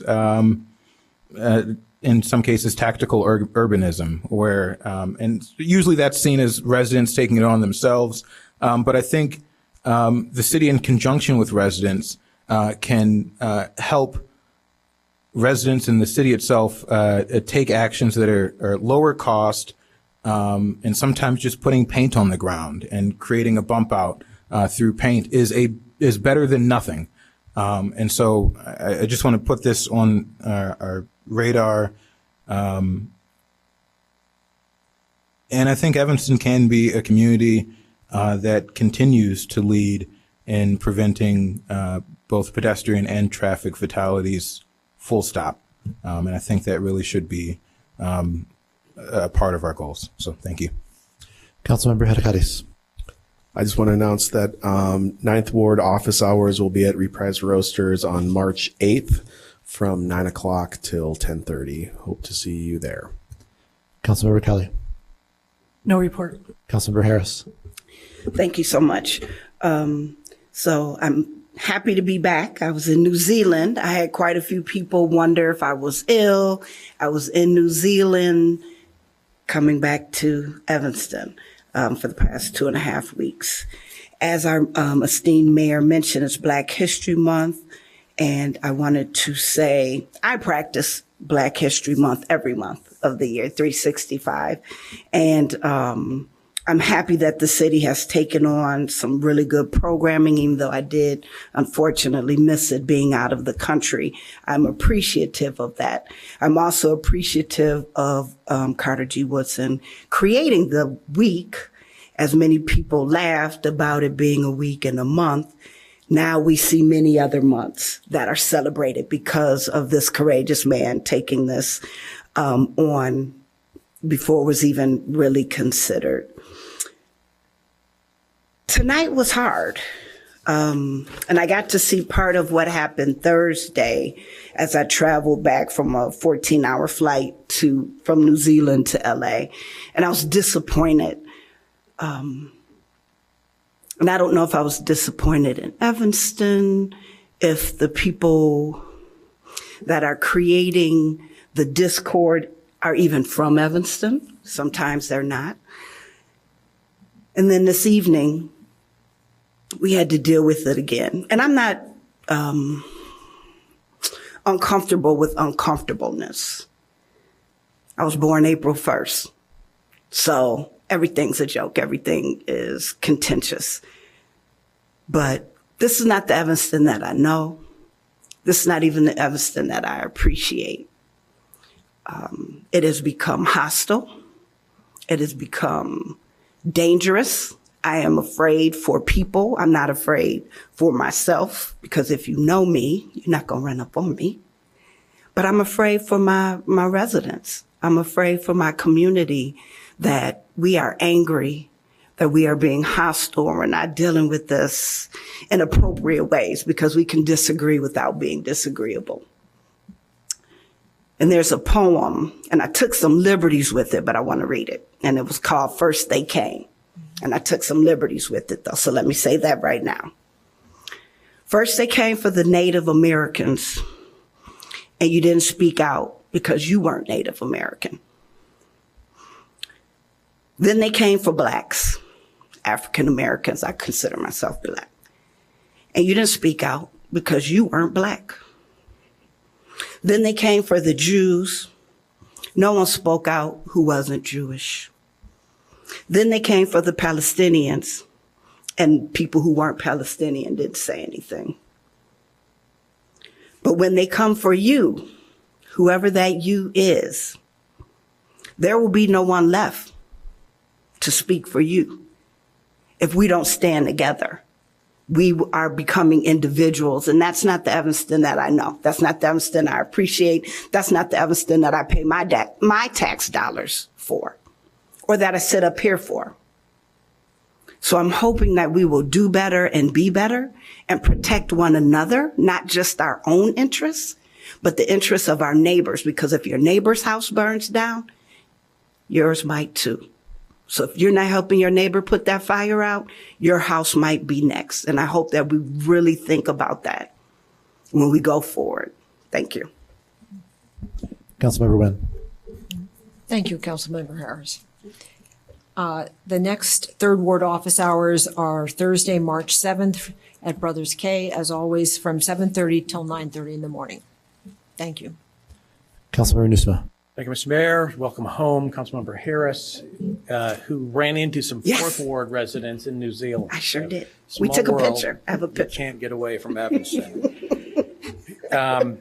I'd like to thank the members of the Beth Emmet congregation who welcomed Mayor Biss and myself to their Shabbat service on Friday. It was an honor to be there.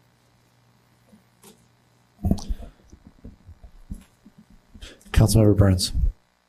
Yeah, also just want to say out loud that I felt incredibly, uneasy at our meeting, our special city council meeting, and I don't think I've ever felt that uneasy, and it never felt like I could be in physical harm being up here, but I did. And although I believe all of us, everyone in the room and everyone in the virtual space was the intended target of that, those hateful attacks, our Jewish community was the subject of it. And we're not just, talking about hate speech. These things can escalate quickly to violence.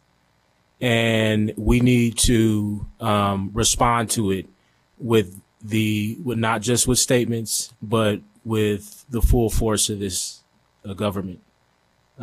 This is nothing to play with at all, and we shouldn't mess with it at all. We should confront it with the full weight of this city. Also, just we'll continue to use this time to respond to things that I hear in public comment. Obviously, I support the ability for people to use the public comment period to express themselves how they choose. As someone that likes to stay close to the facts, I just want to reiterate, a public commenter said that the city only gave 7 days for the residents on Wesley to move out. That is not the case. In fact, we have not provided a deadline. That's one of the questions we've been asked repeatedly. And we've said we're trying to remain flexible as we can as we continue to monitor the situation and make sure people are safe, but also trying to give people enough time to wrap their head around this, to meet with our staff, to help with the transition. But that is not true. And as I've said repeatedly, that at the meeting itself with the tenants, before the stories broke, the meeting that we actually had with the tenants, we expressed to them that the information that was provided in the documents was a typo around 7 days. It was supposed to say starting at 7 days, and long-term hotel stays starting at 7 days, because our health department likes to do consistent check-ins so that both parties are apprised to different opportunities for permanent, more stable housing. And again, as always, I'm happy to respond to any further questions about this. Also, it can be directed to our city manager's office, and he also can respond to questions. And I just want to encourage people to please visit. We should have it up in the next few days, but our city manager is developing a landing page just about this issue. I encourage people to read through it and to help us spread the truth as it relates to this issue. Thank you. Councilmember Revelle. A couple of things. I'm having a 7th Ward meeting on March 5th. I think that's a Tuesday at 7 p.m. here in the council chambers. And we're going to be talking about establishing a resident-only special event parking restriction. We talked about that a lot during the stadium discussion. And so now we're finally going to be talking about moving ahead with that program. And then secondly, so first of all, I really appreciate the mayor getting us coordinated on a statement about these, what we do and don't want to see happen here at City Council. And I have to say, for most of the public comment tonight, I was thinking, gosh, this is such a terrific community. I mean, the comments that we were hearing were just really powerful and just really helpful, I thought. And then, unfortunately, of course, that didn't last. So I look forward to Councilmember Reid's coming up with some rules that'll help us be able to maintain the kind of decorum and civility and humanity that we want. Mayor Biss, if I can very quickly say one thing, which is for anyone Councilmember Reid. Oh, thank you. For anyone who thinks that the group is Evanston, I unfortunately spent a bit too much time this weekend looking into who these folks are, and they're a group that refers to themselves, the group that does this, as the City Council Death Squad, and they've gone around the nation doing this, and these aren't Evanston residents. These aren't people who represent our values. This is a group that's going around terrorizing city councils across the nation. And so I just, for folks who feel as though this is representative of Evanston, or it means that Evanston isn't a welcoming place, please don't hold that in your heart. I'll stop there. Thank you. Thank you all. And with that, with nothing further on our agenda, the February 26th meeting of the City Council stands adjourned.